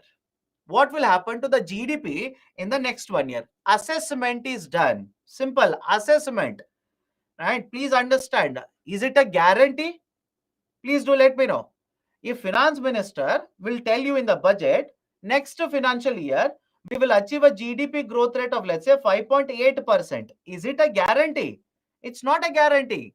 It is basically an assessment based on the current parameters. The finance minister says we might end up achieving 5.8% GDP growth rate in the next 1 year. That is generally done in a macroeconomic framework statement. Assess what is the growth prospect for the economy. Statement contains overview of the economy, includes assessment regarding GDP growth rate, fiscal balance of the central government, external sector balance, etc., etc. So all of this data is given in macroeconomic framework statement. And the third type, fiscal policy strategy statement. So in the next 1 year, you're going to implement the budget, but for the next 1 year, what is your strategy? Right? Which area you will be focusing more? Will you be focusing more on promotion of industries? Will you focus more on promotion of exports from India? Will you focus more on promoting financial inclusion? Will you target agriculture sector? So what are your focus areas? What are your strategy areas in the next 1 year? That information has to be provided by the government under the fiscal policy strategy statement. Okay, so these three documents, right? These three documents are basically provided, right? Every year by the government in the budget. Okay, done, right? So next is the concept of encasing committee, right? That is basically FRBM review committee. FRBM review committee. Okay, so we'll take up FRBM review committee after the break. Now, before I take the break, if there are any concerns, any issues, please raise it so that, right, we can go forward. Can you repeat ERD, effective revenue deficit?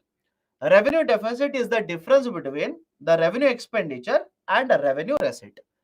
And this deficit means you're taking money and you are spending because there is an excess expenditure. But argument is part of the expenditure that you have done, it is because of grant for creation of capital asset, which is nothing but going to lead to creation of an asset, but not directly by the government of India.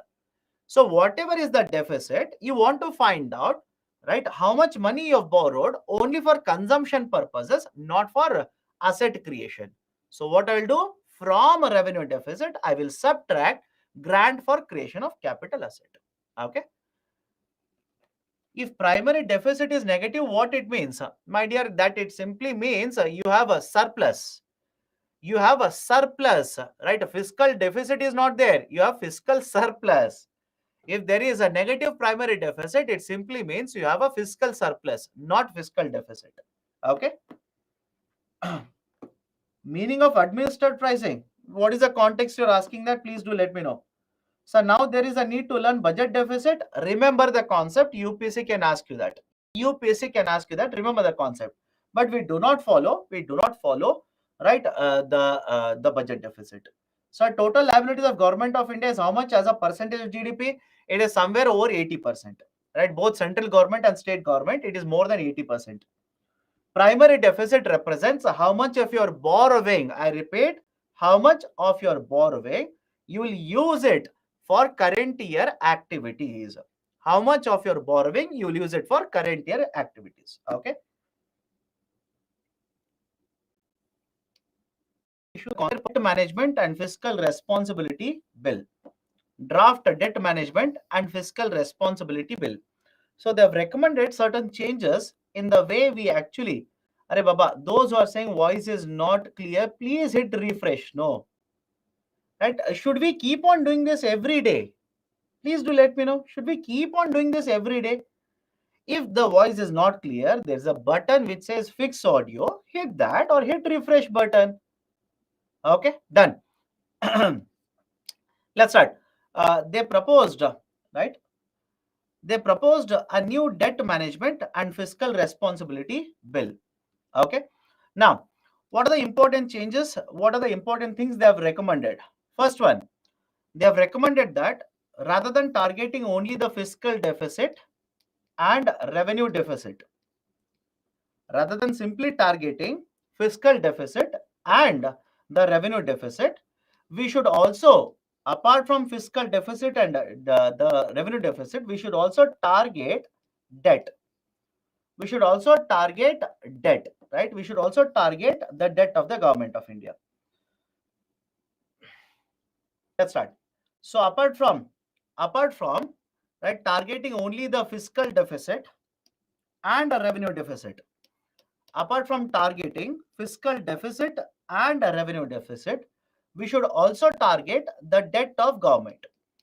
Now, please understand, whenever I say debt here, you can basically talk about two types of debt. One is called as a public debt and second one is overall debt. One is the public debt and the second one is overall debt. What do you mean by public debt here? The public debt is of central government. Public debt is nothing but the debt of central government. And second, overall means the debt of the central plus states. The debt of the central government plus states. Now, for overall debt, the target that has been recommended by the committee is 60%. That is the central government plus state government. The debt should be 60%. Out of this, 40% limit. 40% limit has been given for the central government and remaining 20% limit has been given for the states. Please have a look at it. Please look at the table here. Do not by heart anything in the table. Please observe the table. The committee has recommended that by financial year 23, and by financial year 23, we should be able to bring down, the debt to GDP ratio of the central government to below 40%. The fiscal deficit, we should be reducing it to 2.5%. And the revenue deficit, we should be reducing it to 0.8%. I'll repeat the statement. The debt to GDP ratio should be 38.7%.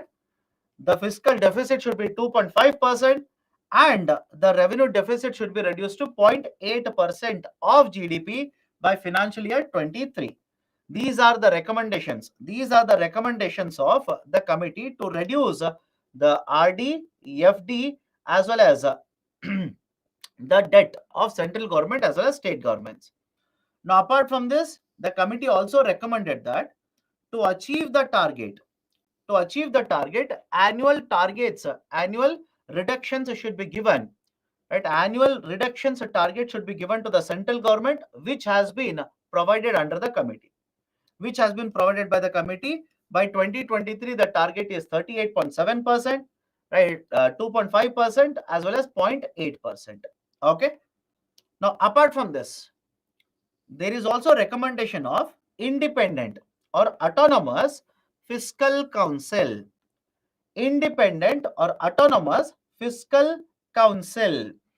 Now, what is the recommendation here?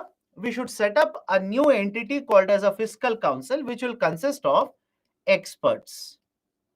The fiscal council will basically consist of experts. Now, what would be the role of the fiscal council? Right? What would be the role of fiscal council? Right, first one, it will prepare multi-year targets for the government. It will recommend changes that should be done by the government in order to achieve these particular targets. It will also recommend how do we improve and collect the data, how fiscal data collection can be improved. It will advise the government if there are any conditions which are existing, so that the government can relax its fiscal deficit target, so that the government can reduce its debt target, etc. It will also advise the government to take various changes in their policies in order to meet these particular targets. So these are certain recommendations which have been provided to set up a fiscal council. But please remember this, we do not have a fiscal council in India. We do not have a fiscal council, right? There is no fiscal council in India. Recommendation is there. We are yet to implement it. Next one, the grounds under which government can deviate from the target. Under what situation the targets can be deviated? That is, let's say you have kept a target of fiscal deficit of 4.3% this year, hypothetical number. Imagine you have kept a target of 4.3% this year. So under what situation, under what circumstances you will be allowed to exceed the targets? Right? Under what circumstances you will be allowed to, right, change these particular targets? For example, if there is war, if there is a drought-like situation, if there is a national calamity, etc., these are the situations wherein you will be allowed to extend, or let's say you will be allowed to alter, expand your deficit targets. And finally, the committee also has recommended that the Finance Commission, the 15th Finance Commission, should be asked to provide recommendations for deficit targets for the states. Right? The state governments should have deficit targets, and for that, the 15th Finance Commission should give the recommendations. Done? So these are some of the committee recommendations, NK Singh committee recommendations. Just go through that. All of them have not been implemented. Only few of them have been implemented. For example, we have implemented fiscal deficit, revenue deficit, plus, right, the overall debt as a target now. Government of India has a target of overall debt as well. Okay. Am I audible now? Please do let me know. Am I audible? Am I audible? Okay. So these are committee recommendations, encasing review committee, which is also referred to as FRBM review committee. Okay. Now, next concept, the idea of a public debt. Idea of public debt. Now, what is the public debt? Already we have discussed this, right? The debt of government of India. Public means a debt of government of India. Whenever you come across overall debt, it is a central government plus state government. And whenever you talk about public debt, you're basically talking about the central government debt. Okay. Now, what are the features of public debt in India? What are the features of public debt in India? One, out of the central government debt, only a part of it is external in nature. Only small percentage of the total debt, right, is external in nature. Are Baba, there is no issue from my side. Please refresh the button, refresh the page. I have not changed anything. I have not changed the mic. I have not done anything when I took a break. Right? We have not done anything when the break was taken.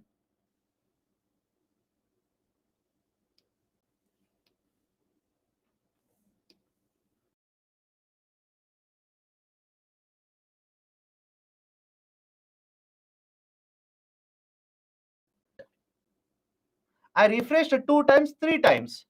I'm asking you to refresh. Right? Do not revert saying that it's your problem. Right? If there is an issue, that's the reason I'm stopping and asking you. Around 2 to 3 people are saying there's a problem. That's the reason I say hit the audio fix button, refresh it. I also refreshed. Okay. From my side, it is correct because there is a indicator from my side which says my audio is correct. Okay. And most of you are saying audio is correct. Only 2 to 3 people are saying hit the refresh button. And do not behave like that. Okay. Now let me start. Out of the total debt, only a part of it is external. How much is external? Let me show it to you. Do not by heart it. This year, this is the data. Next year data will change. Okay.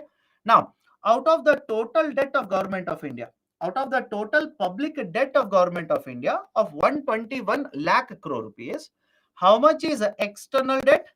External debt is around 6.59 lakh crore rupee. That is, if you basically calculated 5%, 5% of the total debt is external in nature. 5% of the total debt is external in nature. So only a part of it, only a fraction of it is external in nature. Second, the government also has a portfolio of majority long-term, long tenure bonds. Majority of these are long-term, long tenure bonds. Now, what is the argument here? Argument is, if you borrow from the market, better borrow for a longer duration. Do not borrow where the repayment has to be done only in a short duration. Why? Imagine you take a housing loan. Understand this. Imagine you take a housing loan. If you want to repay it within 2 years, don't you think there is a huge amount of pressure on your finances? I'll repeat the statement. Imagine you borrow a housing loan, you take a housing loan, you'll have to repay in 2 years only, which means, right, you will have to have a lot of financial pressure in the next 2 years. Rather than that, if you borrow for 20 years, if you take a loan for 20 years, now think of it. Don't you think you will have a lot of time to make repayment? You'll have lot of time to make repayment, less pressure on your side. The government debt is characterized by low foreign exchange rate risk. Let me connect it to point number 1. Imagine you have borrowed money, only 5% of this is external in nature, meaning what? You have borrowed in terms of dollars. Now, please tell me, if there is a if there is an exchange rate like this today, $1 is equal to 50 rupees, $1 is equal to 60 rupees after 1 year. Please tell me, if you have to repay $1 after 1 year, right? Don't you think foreign exchange rate is a risk for you? I'll repeat the statement. You borrow $1 today, exchange rate is $1 is equal to 50. And after 1 year, when you're supposed to make a repayment, $1 is equal to 60. Is it not a problem for you? Is it not a risk for you? Of course, it is a risk, because in terms of rupees, you are paying more and more money. In terms of rupees, you are paying more and more money, right? So that is the reason whenever your borrowings from external market are a fraction of your borrowings. I repeat, whenever your borrowings from the external market are just a fraction of your borrowings, don't you think, right, your debt faces low foreign exchange rate risk? And finally, India's public debt is lower than many other countries' debt. India's public debt is much lower than many other countries' debt. For example, if you have read the newspapers in the recent times, please tell me what is the debt of government of USA? Let me see. If you people have been reading the newspapers in the last couple of weeks, in the last 1 week only, right? What is the debt of government of USA? Is it less than 100% or more than 100% in terms of percentages? Percentage of GDP, of course. Is it less than 100% or more than 100%? It is more than 100%. More than 100%.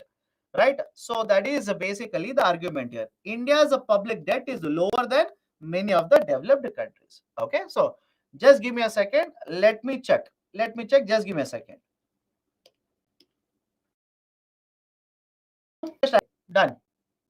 Okay, let's continue then. Let's continue. So these are certain very important features of public debt. Okay. Next, important concept, finance commission.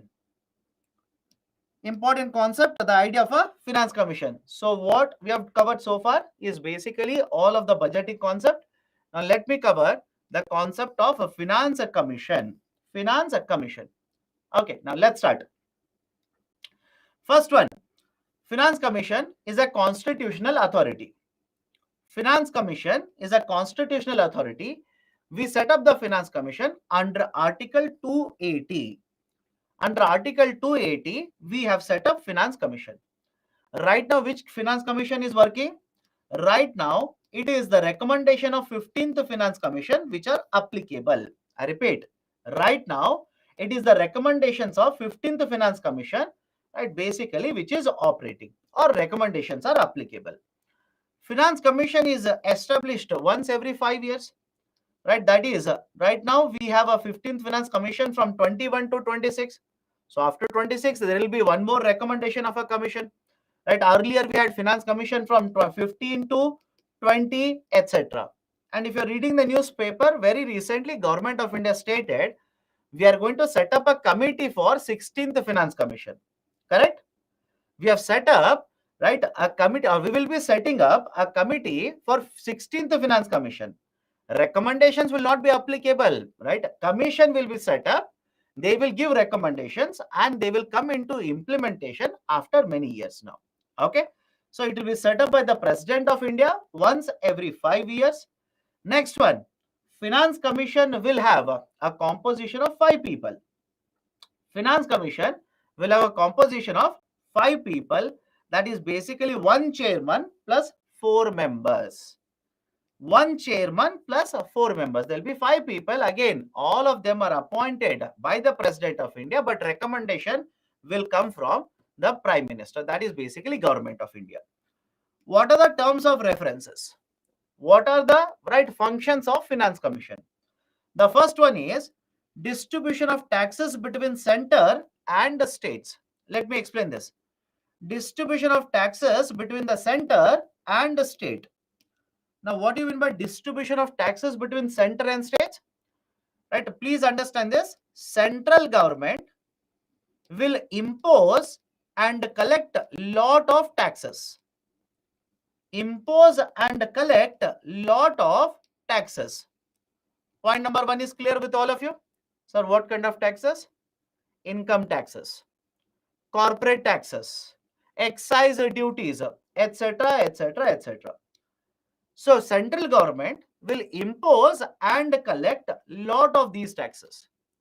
Point number 2, When central government will collect all of these taxes, this is called as divisible pool of taxes. When central government will impose and collect these taxes, this is called as divisible pool of taxes. Divisible pool of taxes. Now, it is the function of Finance Commission. I repeat, it is the function of Finance Commission to tell how much of these divisible taxes should go to the central government and how much should go to the states. I will repeat it again. Once the central government will impose and collect the taxes, it is the duty of the Finance Commission now to recommend how much of these divisible pool of taxes should be given to central government, how much should be given to the states. This formula is called as vertical devolution. This formula is referred to as vertical devolution. Vertical devolution formula. Now, second point. Whatever taxes are collected by the central government, I said these will be part of the divisible pool of taxes.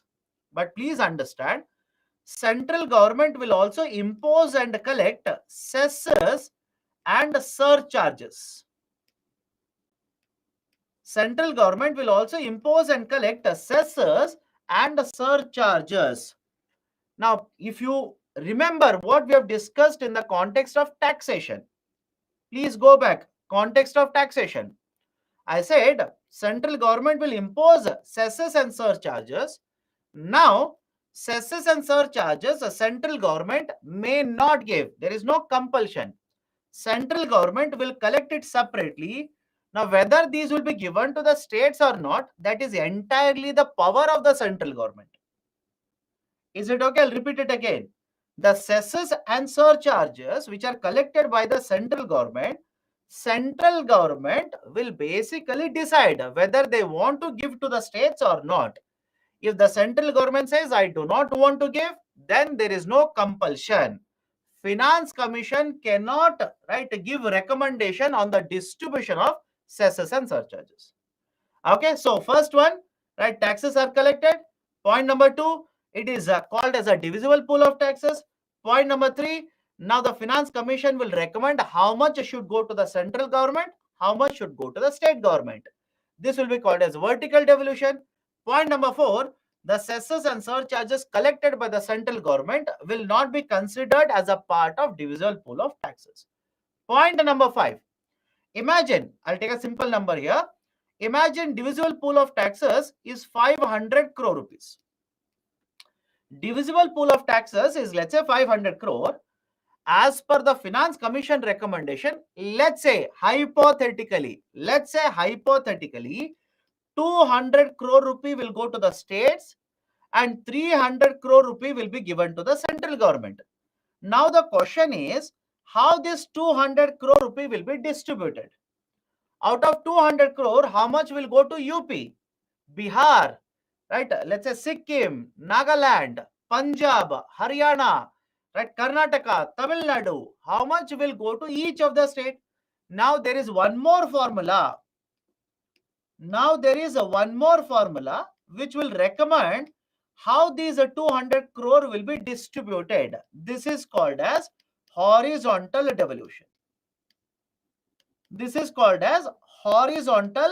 devolution. Done? Any difficulty in understanding what is vertical devolution, what is horizontal devolution?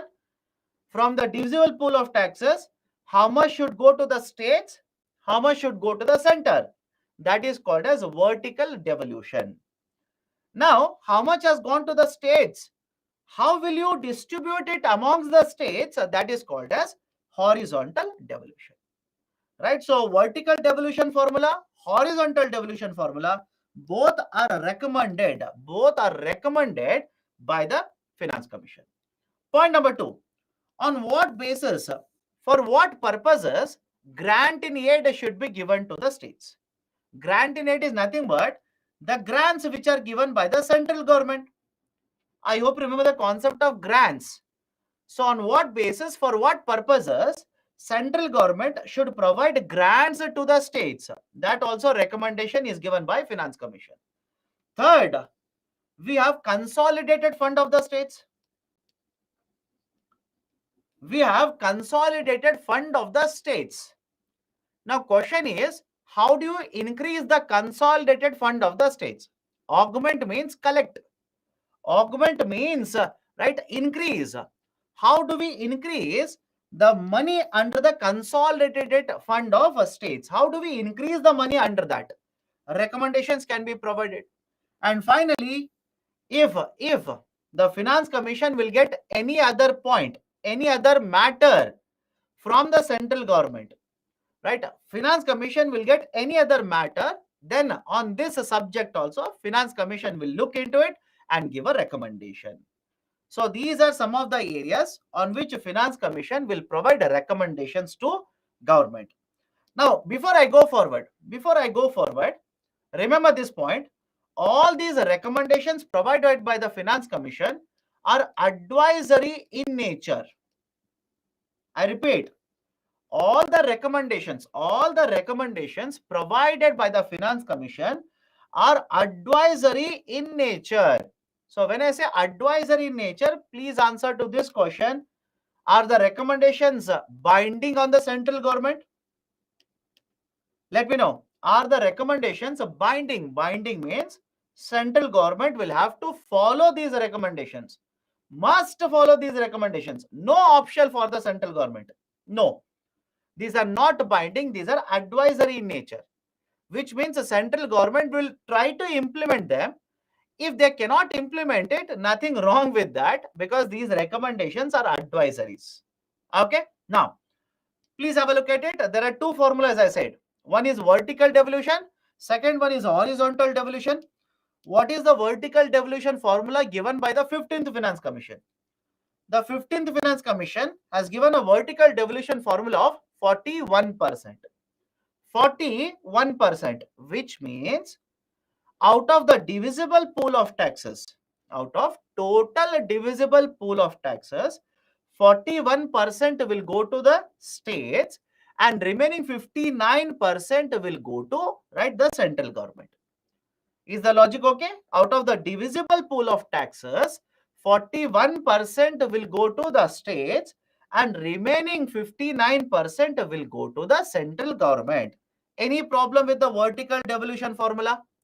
And look at how the vertical devolution formula has been changed over a period of time.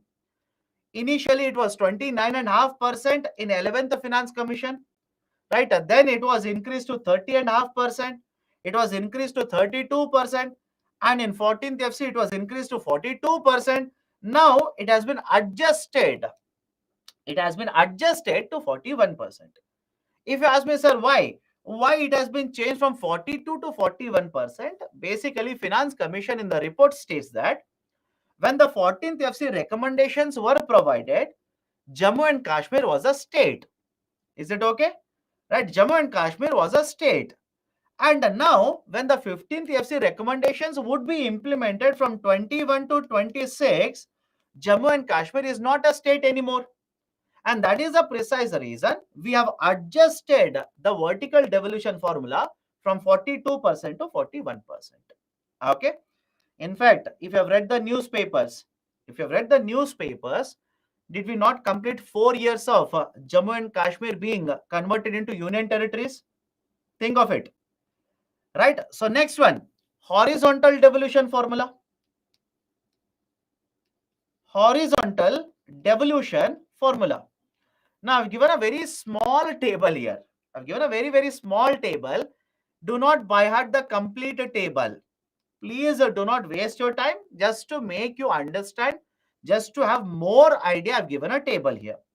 Do not by heart the complete table. Don't waste your time. If some of you will ask me, why should I not? I will by heart the table. My dear, today we have 15th Finance Commission. So now tell me, can we draw the same table for all the 15 Finance Commission? Think of it. I'm making a comparison of horizontal devolution formula just to make you understand it a bit more. I've given you a comparison of formula for only 4 Finance Commissions. 12th, 13th, 14th and 15th. So if you ask me, sir, right, should I need to by heart it? Should I need to remember all these? Then my recommendation is we can draw the same thing for all the 15 Finance Commission. That is a very complicated exercise. Don't worry. Remember only for 15th FC.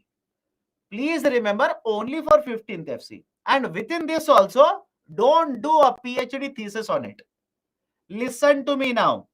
Do not do a PhD thesis on it. Not at all required. If you don't trust me, please check this year's prelims paper. Check this year's prelims paper. Right? You will be surprised to see that question was asked on this last column itself. Check it. If you don't trust me, please check it. Right? The question was asked on the last column itself. That is basically they had asked a question on parameters. How many parameters are considered? How many parameters? I'll come back to that, don't worry. How many parameters were considered by the 15th FC to provide horizontal devolution formula? 6 parameters were considered. One is population, second one is area, third one is forest and ecology, fourth one is income distance, next is fifth one is a tax and fiscal efforts, and the sixth one is a demographic performance. Demographic performance, by heart them.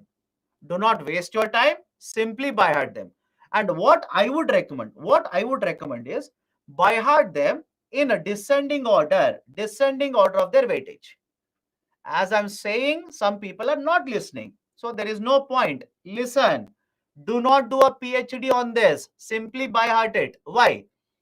Some students will keep on asking, tell me what you mean by forest and ecology. I will say, I know that. I've read the 500-page document. I know that. Forest and ecology basically covers the total forested area plus, right, which of the forest have more than 80% canopy area. Now you will start running behind. What do you mean by 80% canopy?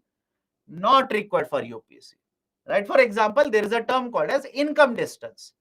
What is income distance?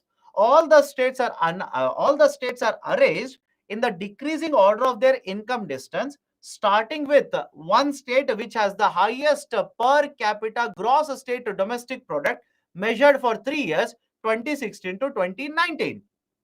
Then we'll making a comparison. We'll go on making a comparison. How much is the gross state domestic product per capita for one state with the second state?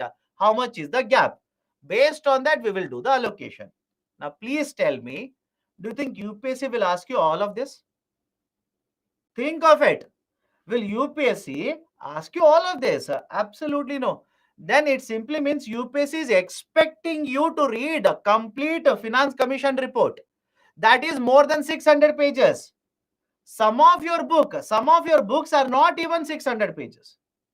So that is the reason, don't waste your time. Do not waste your time. Simply by heart parameters, and even if you ask questions on parameter, I will not answer it. Not needed for UPSC. Don't waste your time. So these are the 6 parameters. The highest weightage has been given for income distance. The lowest weightage has been given for tax and fiscal efforts. 45% to 2.5%. Now, before I go forward, right, how does the Finance Commission actually use it? How does the Finance Commission actually use it to provide money for state 1, state 2, state 3, etc.? Please have a look at it. I'll just give a very simple example. Right? Look at the term that I'm writing at the top of the slide. Let's say hypothetically, there are only 2 parameters considered by the Finance Commission and only 2 states are there in India. So total transfer done to the states, let's assume, that is a vertical devolution. Let's assume a total transfer done to both of these states put together is 100 crore rupee. Now population population weightage is a 40% and area weightage is 60%, which means this 100 crore will be divided into 40 crore as well as 60 crore rupee. Any difficulty here? 40 crore as well as the 60 crore rupees. Now state 1, out of the total population in India, let's assume it has 30% of the population. State 2 has a 70% of population. So how much is the money allocated? How much is the money allocated for population? Look at the table and tell me. How much is the money allocated for population as per this calculation? Can I say for population we have allocated 40 crore rupee? So divide this 40 crore rupee into 30% and 70%, give it to state 1 and state 2. Any problem with this? Do not by heart this. Please do not by heart this. UPSC will not test you. But what is the importance of weightage I'm trying to convey to you people? Right? Any problem? How 40% is important? How 40 crore would be divided between the states? Can we do the same thing for all the states in India? Think of it. Can we do the same thing for all the states in India? 28 states. Don't do it, but please don't waste your time. Don't do it. Can we do the same thing for 28 states? Of course, yes. Now, let's say, right, area. For area, we have allocated 60% weightage, which means 60 crore rupees. State 1 has an area of 20% and state 2 has an area of 80%. Can we divide 60 crore into 20% and 80%? Yes. So 20% will be 12 crore, 80% will be 48 crore. This is how allocations are done based on the recommendations of the Finance Commission. Now, please tell me, if you apply this same logic, don't you think states such as UP, Rajasthan, etc. will get lot of money because of Finance Commission recommendation? Let me know. If you apply the same logic, don't you think the states such as UP, Rajasthan, Maharashtra for that matter, will get lot of money because of Finance Commission recommendation? Why? Look at the population weightage. Please look at the population weightage. 15% weightage is given. Now tell me what will happen to states such as Kerala, states such as northeastern states, states such as let's say Karnataka, which has comparatively lesser population compared to UP, Rajasthan, Maharashtra, etc. Don't you think they will get lesser money because of these recommendations? Now, I hope you understand why some of the states are against these kind of recommendations. States such as Andhra Pradesh, Telangana, Karnataka, Kerala, etc. Why? I hope you understand why these are opposed to the Finance Commission recommendations. And because their argument is, if you talk in terms of GDP contribution, we contribute very high. Right? I hope you understand. Southern states, including Maharashtra, right? Again, apart from southern states, plus Maharashtra, plus Gujarat, contribution to GDP is very high. Generation of jobs is very high. Contribution to overall tax collection is very high. But when it comes to payment, devolution of taxes, these do not get huge amount of money because their population is lesser. Now, don't you think the argument will be put forward like this? Right? The argument is, then is the central government incentivizing more population? Think of it. I hope you understand. Is the central government then incentivizing if the states have more population? Then we will also do that. Right? So that is a criticism. Because post 1970s, we have implemented population control measures. Some of the states have implemented the policies much better compared to other states. As a result of this, in these states, population has been in control compared to other states. So there is a criticism regarding this formula. Please remember this. Okay. Now, please make a comparison. Do not by heart this table. Please make a comparison. Can I now say, please have a look at the table and answer to me. Can I now say 15th Finance Commission is the first Finance Commission to take only 2011 population to give devolution to the states? I'll repeat the statement. 15th Finance Commission is the first Finance Commission. Some of you are saying, no, listen. Listen, Baba, you are not listening. Listen first. 15th Finance Commission is the first Finance Commission to consider only the 2011 population to provide devolution to the states. The key term is only 20, or even now some of the students are saying no. Then all I can tell you is all the best. Right? Because the table is there right in front of you. Even then, if you can't observe, then I cannot come to your home literally, take my hand and say, please see here. I can't do that. You will have to do it. Okay. So 15% weightage has been given for population of 2011. So UPC can use a twisted statement like this. Right. Apart from this, can I say the demographic performance? But sir, it is there in 14th Finance Commission. My dear, what do you mean by the term only? I'll have to stop talking about economics. I'll have to start teaching English now. What do you mean by the term only? Right? I hope you understand. Right? But even then, it doesn't matter. Demographic performance. Have a look at this. Can I say 15th Finance Commission, right, compared to the last 4 to 5 Finance Commission, is the first Finance Commission to introduce demographic performance weightage? These kind of statements can be asked by UPSC. Please be very careful. That's the reason I'm saying just make certain inferences by looking at the table.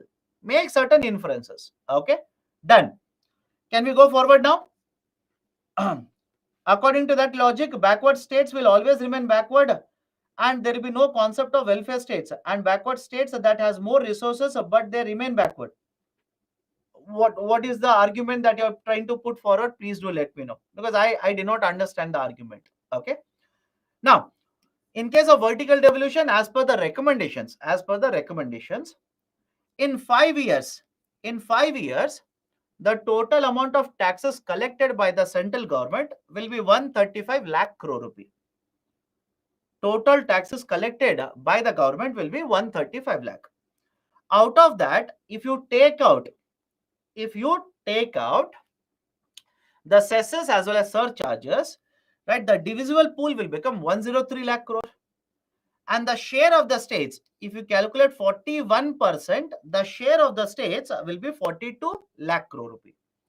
In addition to the share of the states in the form of devolution, grants will also be provided by the central government to the states. That will be 10.33 lakh crore rupees. So according to the 15th FC, I repeat, according to 15th FC, from 21 to 26, totally 52 lakh crore rupee will be transferred from the central government to states. According to the 15th FC, from 21 to 26, 52 lakh crore rupee will be transferred from the center to the states. Now, please tell me, is it a guaranteed amount of a transfer? Is it confirmed?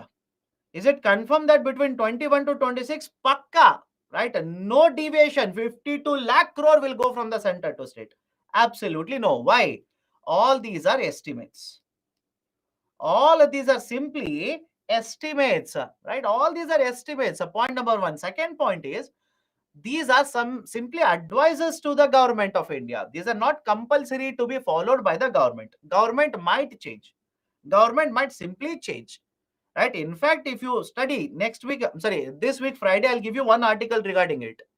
When you look at the article, you will realize that central government is not even meeting that 41% target. It is not even meeting that 41% criteria. It is lower than 41% itself. Okay. Right. So have a look at this. These are certain recommendations of Finance Commission for vertical devolution formula as well as horizontal devolution formula. Now I said totally more than 10 lakh crore rupee grants. Totally more than 10 lakh crore rupee grants. So in what way the grants will be provided? There are certain states which will suffer because of the revenue deficit. There are certain states, just like the central government, even the states will have revenue deficit. In order to provide assistance to these particular states, the 15th Finance Commission has provided revenue deficit grant. And now, please remember this, initially to begin with, we will provide these grants to 17 states. Over a period of time, even the number of states would be reduced. Now think of this, right? Some of you will have this kind of a doubt either right now or after certain time. Please think of it. I'll give you an example. Let's say a developed state such as Maharashtra on one side and on the other side, a northeastern states. Right? On one side, we have a Maharashtra state. On the other side, we have any state from a northeastern India. Is it okay if I say both of these, right? That is, both of these states will not have the same revenue generation capacity? Let me know. Can I repeat it again? On one side, I have written Maharashtra, and the other side, I have written any northeastern state. Can I now say both of these will not have same revenue generation capacity? And revenue generation is important because every state government will have their own budget to take care of. So now, do you think central government should provide a revenue deficit grant for both of them? Is it fair? Think of it. Is it a concept of equity? Should we provide for both of them grants? No. To the states which are very weaker in terms of their finances, we should provide grants to them. That is the reason all the states in India will not get revenue deficit grant. Finance Commission, based on its calculation, will tell the central government for which state you will have to provide grant. Right? So revenue deficit grant total 2.5 lakh crore rupee. All these numbers are for 5 years. For full 5 years. Sector specific grants for the development of various sectors. Right? For development of various sectors, total of 1.3 lakh crore rupees has been awarded under the Finance Commission recommendation. What kind of sectors? Agriculture, maintenance of roads constructed on under Pradhana Mantri Gram Sadak Yojana, right? Development of statistical infrastructure, healthcare sector, school, that is high schools and right higher education, etc.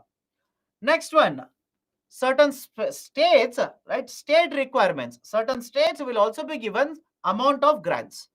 How much? Around 50,000 crore rupee has been allocated for certain states. Grants for the development of local bodies.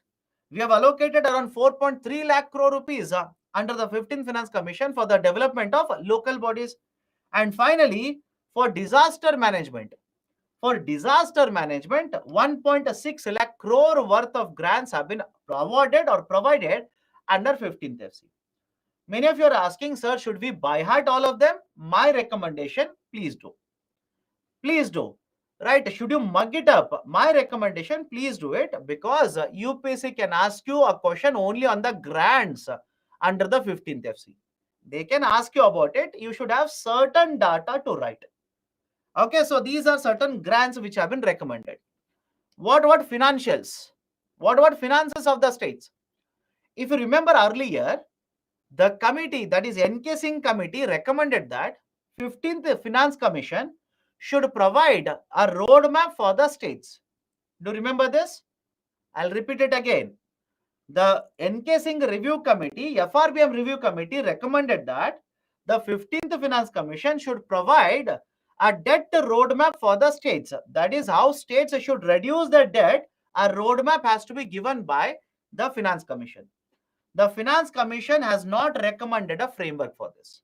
What they're saying is, there is so much of uncertainty, there is so much of volatility in the economy. I do not want to give a recommendation. All of you have FRBM Act.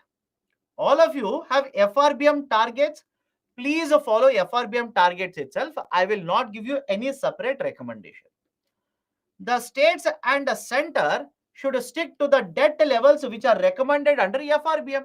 Do you remember the earlier number? What is the target? What is the target for the central government plus state government under the FRBM Review Act now? Can I say 60%?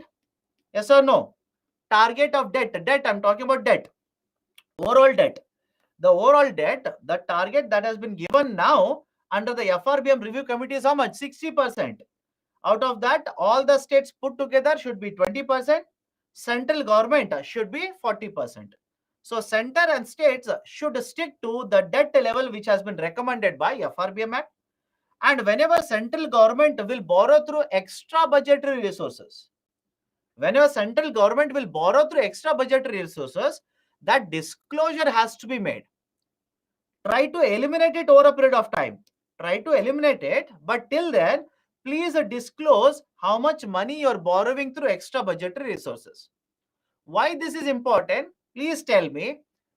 if you come across a data called fiscal deficit of 15 lakh crore rupee, is it the true representation of how much government of India owes over a period of time? Think of it. You'll come across a fiscal deficit of, right, let's say current year, 17 lakh crore rupees. Does it mean because of borrowings this year, government will pay only 17 lakh crore rupees after 5 years? No. What about off-budget liabilities? What about off-budget liability? If you're confused of what I'm talking about, understand this carefully. Imagine government will borrow this year 100 rupee by issuing a bond which has a maturity period of 5 years. Which has a maturity period of 5 years. Apart from this, Food Corporation of India, FCI, or National Highways Authority of India, they will also borrow 100 rupees from the market, where they will also make a repayment after 5 years. So don't you think when this kind of extra budgetary resources are done by the government, fiscal deficit will only talk about number one. Fiscal deficit will give you information about only the first one. But after 5 years, will the government repay only 100 rupees? Think of it. After 5 years, do you think government will pay only 500 rupee back? I'm sorry, only 100 rupee back? No. They will have to repay 100 rupee. That is their fiscal deficit. They will also have to repay this 100 rupee which National Highways Authority of India has borrowed on behalf of Government of India. So that is the reason whatever extra budgetary resources that you use, disclose it. Give clarity regarding that. And over a period of time, eliminate the practice of EBR. So these are certain recommendations regarding the fiscal roadmap. Next, in the context of taxation, what has been recommended? For taxes, what has been recommended? One, you will have to widen the tax base. Do you remember tax base term? Let me see. Do people remember the term tax base? Right? Sir, where have you discussed taxation? Under the chapter of taxation. So broaden your tax base so that the amount of tax resources will automatically start increasing. There is also need to streamline tax rates in India. For example, GST rates. Do we need to streamline it? Capital gains tax rates. Do we need to streamline the taxation structure? Of course, yes. Streamline means right now the structure is not appropriate, not efficient. Make it more efficient. Increase the capacity and expertise of the tax administration. Provide more training to them. Provide more technology to them so that they will be able to collect more and more taxes by correctly evaluating, assessing all these documents. What are the challenges in case of GST? There's a huge amount of a shortage in the GST collection compared to what was expected when we implemented GST. I hope you understand the statement here. I'll repeat it again. When we proposed and implemented GST from 2017, we expected much larger revenue collection. Compared to our expectations, today, whatever it is collected, it is slightly lower. So we need to address it. We need to address this particular issue. And second, right, volatility. Volatility means fluctuations. Lot of fluctuations are there in the form of GST revenue collection. We'll have to address the issue of even the fluctuations. Done? Can we go forward now? Can we go forward now? Streamlined tax rates means we have capital gains taxes, right? Capital gains taxes. Is it right? Is it rational today? Don't you think capital gains taxes structure is very complicated in India? So don't you think we will have to rationalize it? We will have to, right, address the issue of complexity in the capital gains tax. GST, right? So what is the issue related to GST? Do you think every month, don't say now, right? Please understand the recommendations were provided 2 years ago. So please think before you start answering. So 2 years ago, the amount of GST revenue collected were uniform every year, were similar every year. was same every month? No, volatility was there. And the rates, the slabs under GST are also different. Right? We need to rationalize, we need to address the volatility in the GST revenue collection. Okay, done. So these are some of the recommendations. 15th Finance Commission recommendation regarding defense. Last set of recommendation regarding defense. Under defense, 15th FC says we need to set up one fund. We need to set up one fund. The name of the fund will be called as a Modernization Fund for Defense and Internal Security. Right? For defense sector, we need to set up one fund. The name of the fund will be Modernization Fund for Defense and Internal Security, or else it is also referred to as Rashtriya Suraksha Naivedyam Kosh. Right? RSNK, Rashtriya Suraksha Naivedyam Kosh. Now, from where will you get the money to set up the fund? Imagine Government of India will sell a defense sector, right, company. Government of India has companies in the defense sector. Imagine Government of India will go for disinvestment of a defense sector company. You will collect money, so you can use this money under MFDIS. Second, from the Consolidated Fund of India, certain funds can be transferred. Third, right, whenever defense land will be given to state governments, whenever the defense land will be given to the state governments, you will collect money. Use this money in the fund here like this.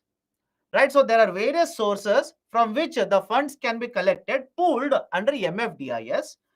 Now, what is the use of this? We will use the funds for making investment in the defense sector. Modernization, right? For example, invest money and get better technology for the defense services.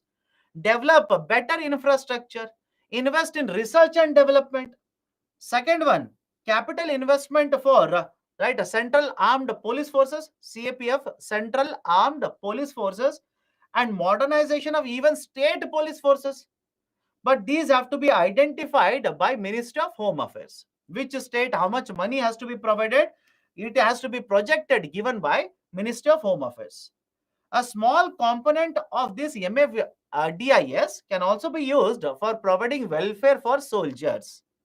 For providing welfare for the soldiers. That is a welfare fund for our soldiers as well as paramilitary personnel.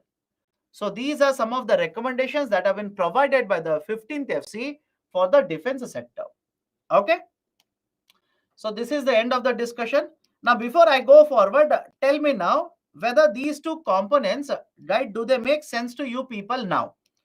Sir, what are you talking about? Please have a look at it and tell me whether these two components, I'll write the numbers, just give me a minute. Whether these two components make sense to you in a budget announcement by Government of India. Let me know. Right? Component number 1, state's share of taxes and duties for the current finance year, it is 18 paisa. Component number 2, Finance Commission and other transfers, grants, right? That is 9% or 9 paisa. So I hope you understand why Government of India, whenever they spend the money, they will also have a carve out. They will also have certain expenditure under transfers to the states and other transfer to the states based on the Finance Commission recommendation. Done. So these are the various components regarding the concept of the budgeting exercise. Please be very careful. Questions have been asked. I'll show the questions in some time. All these concepts are equally important. Don't say whether this is important for prelims or mains. All the chapters are equally important. Okay. Now, let's all solving the questions. Yesterday, certain questions were left out. Let's start from there only. Okay. I believe this was where we are supposed to start. Start now. Start solving questions. Let's finish this. Then I'll take up questions from the fiscal policy.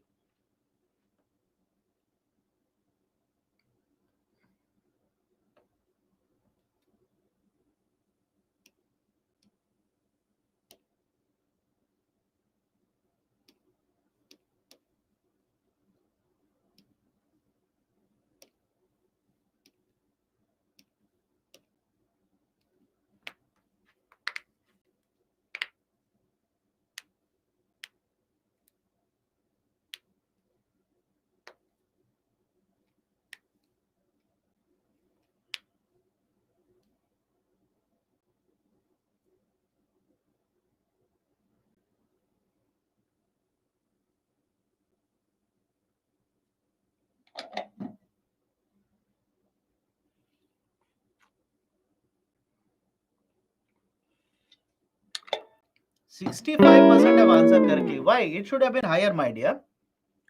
Which of the following steps are used for contractionary monetary policy? Contractionary.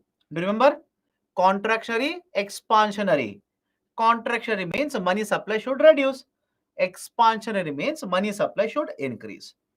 Now, if you ask me, sir, where have you discussed these two terms of contractionary and expansionary? Last week you have not discussed it. My dear, it is already over. Right? When, if you remember, we had discussed a concept of pro-cyclical, counter-cyclical. Correct? Pro-cyclical, cyclical and counter-cyclical. Second chapter, that is GDP. And there itself, I told you, contractionary means money supply should come down. Expansionary means money supply should increase. Now, let's start. Which of the following steps are used for contractionary monetary policy? Increase CRR, money supply will come down. Increase repo rate, money supply will come down. Decreasing SLR, increased money supply. So 1 and 2 are correct. Right option will be option B for this question. Next one. Okay, this is done yesterday.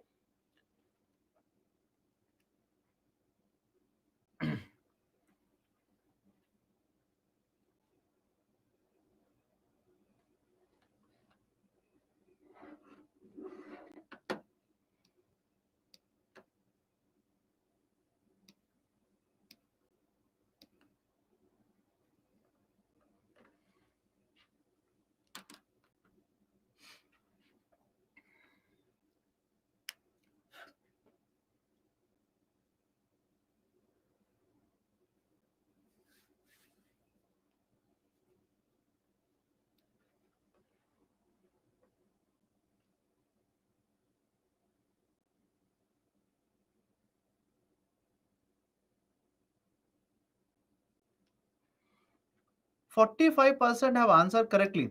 I'll tell you one of the reasons why many of you have made a mistake. You will not read the question completely.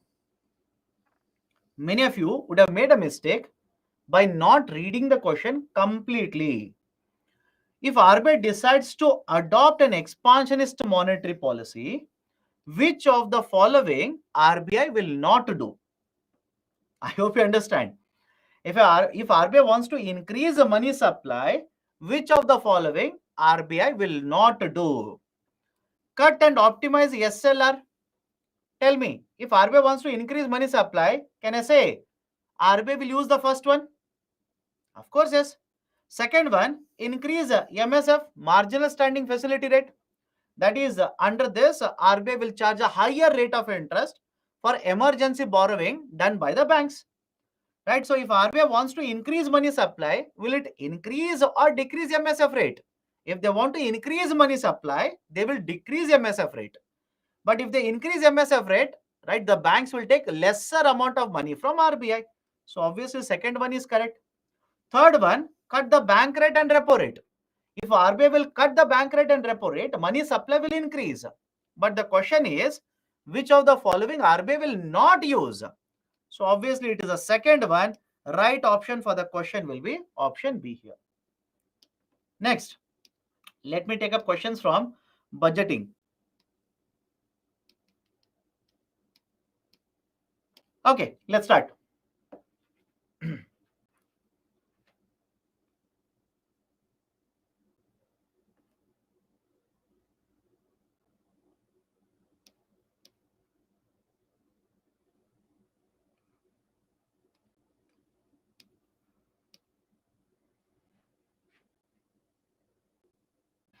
Presented to the parliament. Statement 1 is wrong. Statement 1 is wrong. My mistake. If you receive right the solution saying that your solution is wrong, my mistake then. My mistake. Okay. It is not a Department of Revenue. It is the Department of Economic Affairs. Okay. My mistake. I gave you a wrong option. And the key answer I put in was wrong. No amount can be withdrawn from the Consolidated Fund of India without the authorization of Parliament of India. This is correct. This is straightforward. No amount can be withdrawn without any permission of the Parliament. All the disbursement means any withdrawal. All the withdrawals made from the public account also need authorization from the Parliament. I've told you the point regarding this. I've not discussed complete the public account. I know that. You will learn it under polity. right? Though basically within public account also, government doesn't require any permission of the parliament to make payments. So third one also needs authorization. Wrong. Right option is option C. So those who have chosen option C, right? Yes, you're absolutely right. My mistake, right? It is not option. I think I gave a wrong option of option A. My mistake. It's wrong. It is option C. Can we go forward? Department of Economic Affairs. The DEA, Department of Economic Affairs, prepares the budget, not Department of Revenue. Next one.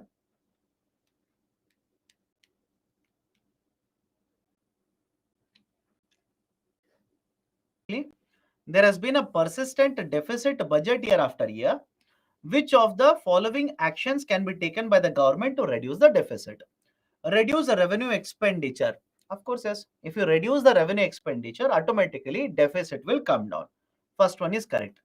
Introduce new welfare schemes.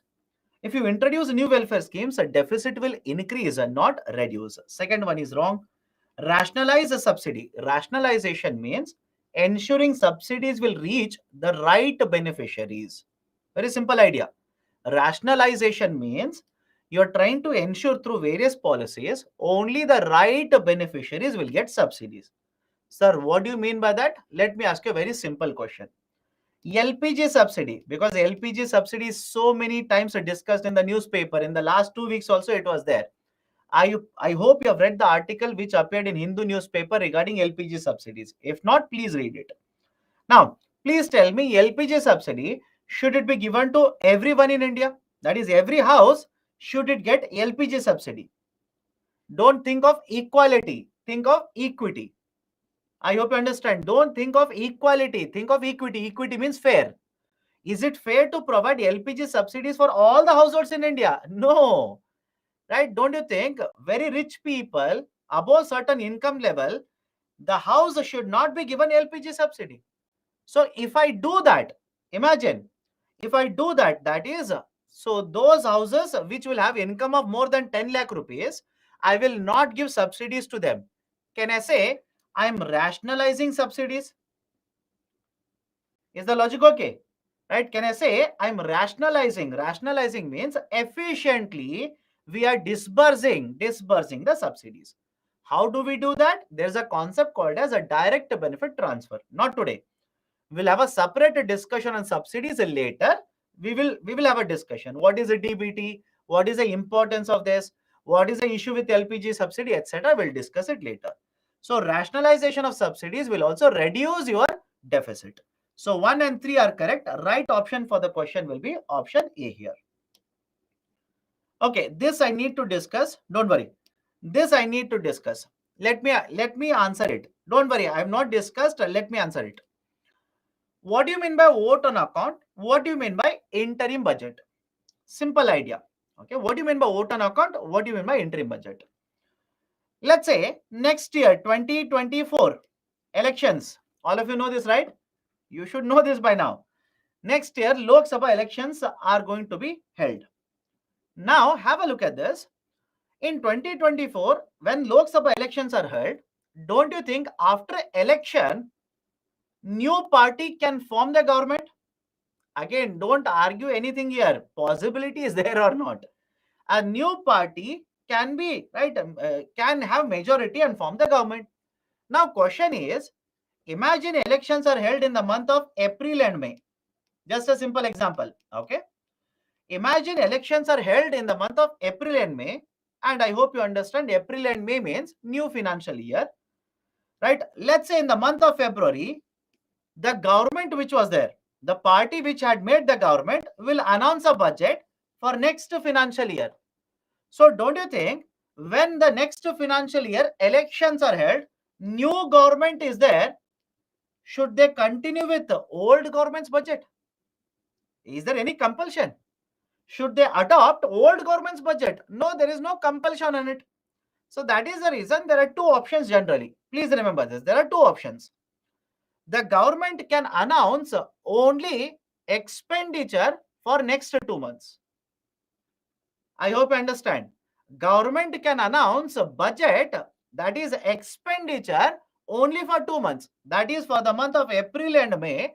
expenditures are announced in the form of a budget. And after that, a new government is there. They will have their own budget. And this is called as vote on account. Any difficulty here? Please do let me know. The government, right, one option for them is they will announce only the expenditure side of the budget. They will not talk about incomes. They will not talk about receipts. They will not talk about disinvestment, nothing. They will simply give you information regarding expenditures to be incurred for the next 2 months. This is called as vote on account. Look at the statement 1. Vote on account deals only with the expenditure side of the government's budget. Is the statement correct? Yes. Let me go to the second one. Interim budget. That is, let's say 1st February 2024, the government, rather than providing vote on account, there is one more option. What is the other option? They will announce a full budget. Full budget. Full budget means what? They will give you details of full financial year. For full financial year, they will give you the details of expenditure as well as receipts. Right? I repeat it. The second option available to the government is they'll say, doesn't matter, elections are there, doesn't matter. I will announce a full budget. I will announce a budget in the form of for full financial year, how much expenditure, how much will be the total receipt. That is called as interim budget. Any difficulty now? Interim budget does not give complete financial statement like a full budget. Wrong. It will give complete details of like a full budget. Right? So first is correct. Right option for question will be option 1 here. Done. So let me stop the discussion here. Descriptive questions are there. Tomorrow we will take up the descriptive questions. We'll take up the descriptive questions tomorrow. So if you have any kind of questions, please do let me know. Can you repeat the criticism regarding horizontal devolution? The idea of a horizontal devolution is that we will take various parameters and then we will decide based on the parameters how much each of the states will get. But the concern is that population as a parameter, some states have very high population. So obviously those states will get more devolution compared to other states. So now the argument of other states is that is, let's say states such as Kerala, states such as northeastern states, Karnataka, which have comparatively lesser population, they will argue that then what is the point? What is the point? We are contributing so much amount of value to the GDP. We are generating so many jobs, but when it is a question of devolution, we are ignored. We will come at the last. Other states such as UP, Rajasthan, Maharashtra will come at the top. Done? Sir, what is the ratio of FD/RD today? Right? I've given you the data. There's a table. Please have a look at it. But don't worry. From next year, from 1 year to next year, data will keep on changing. Do not worry about it. Okay. Meaning of administered pricing in the context of FRBM. Administered pricing would be Government of India will decide what will be the price of certain commodities. That power is there with the government. Okay. Okay. Sir, how is an interim budget different from full year budget? My dear, the year 2023 and 2024, please answer to this question now. For financial year 23 and 24, can you call the budget as interim budget? Please do let me know. For the financial year, that is for the current year, the budget which was announced very recently, that is on the 1st of February 2023, can you call this as interim budget? Some of you are saying yes. How? My dear, how? Interim budgets are announced in a year where elections are supposed to be held. In 23-24, is there central government election? That is a Lok Sabha election? No. Right? So current year budget, it is not an interim budget. Next year, government can announce interim budget. Okay. How demographic performance of 2011 is used for horizontal devolution. Under demographic performance, they calculate a parameter called as total fertility rate, TFR, total fertility rate. The state with the lowest total fertility rate will actually be given more, right, horizontal devolution. Okay. Sir, if vote on account means expenditure of new government, change means a receipt will be same. Please understand. Vote on account simply means The government is simply telling you for next couple of months how much expenditure will be incurred. Now, let's say elections are over, new government will be formed. The new government can have a mid-year budget. Mid-year budget means for remaining months, full budget will be announced by the new government. Okay.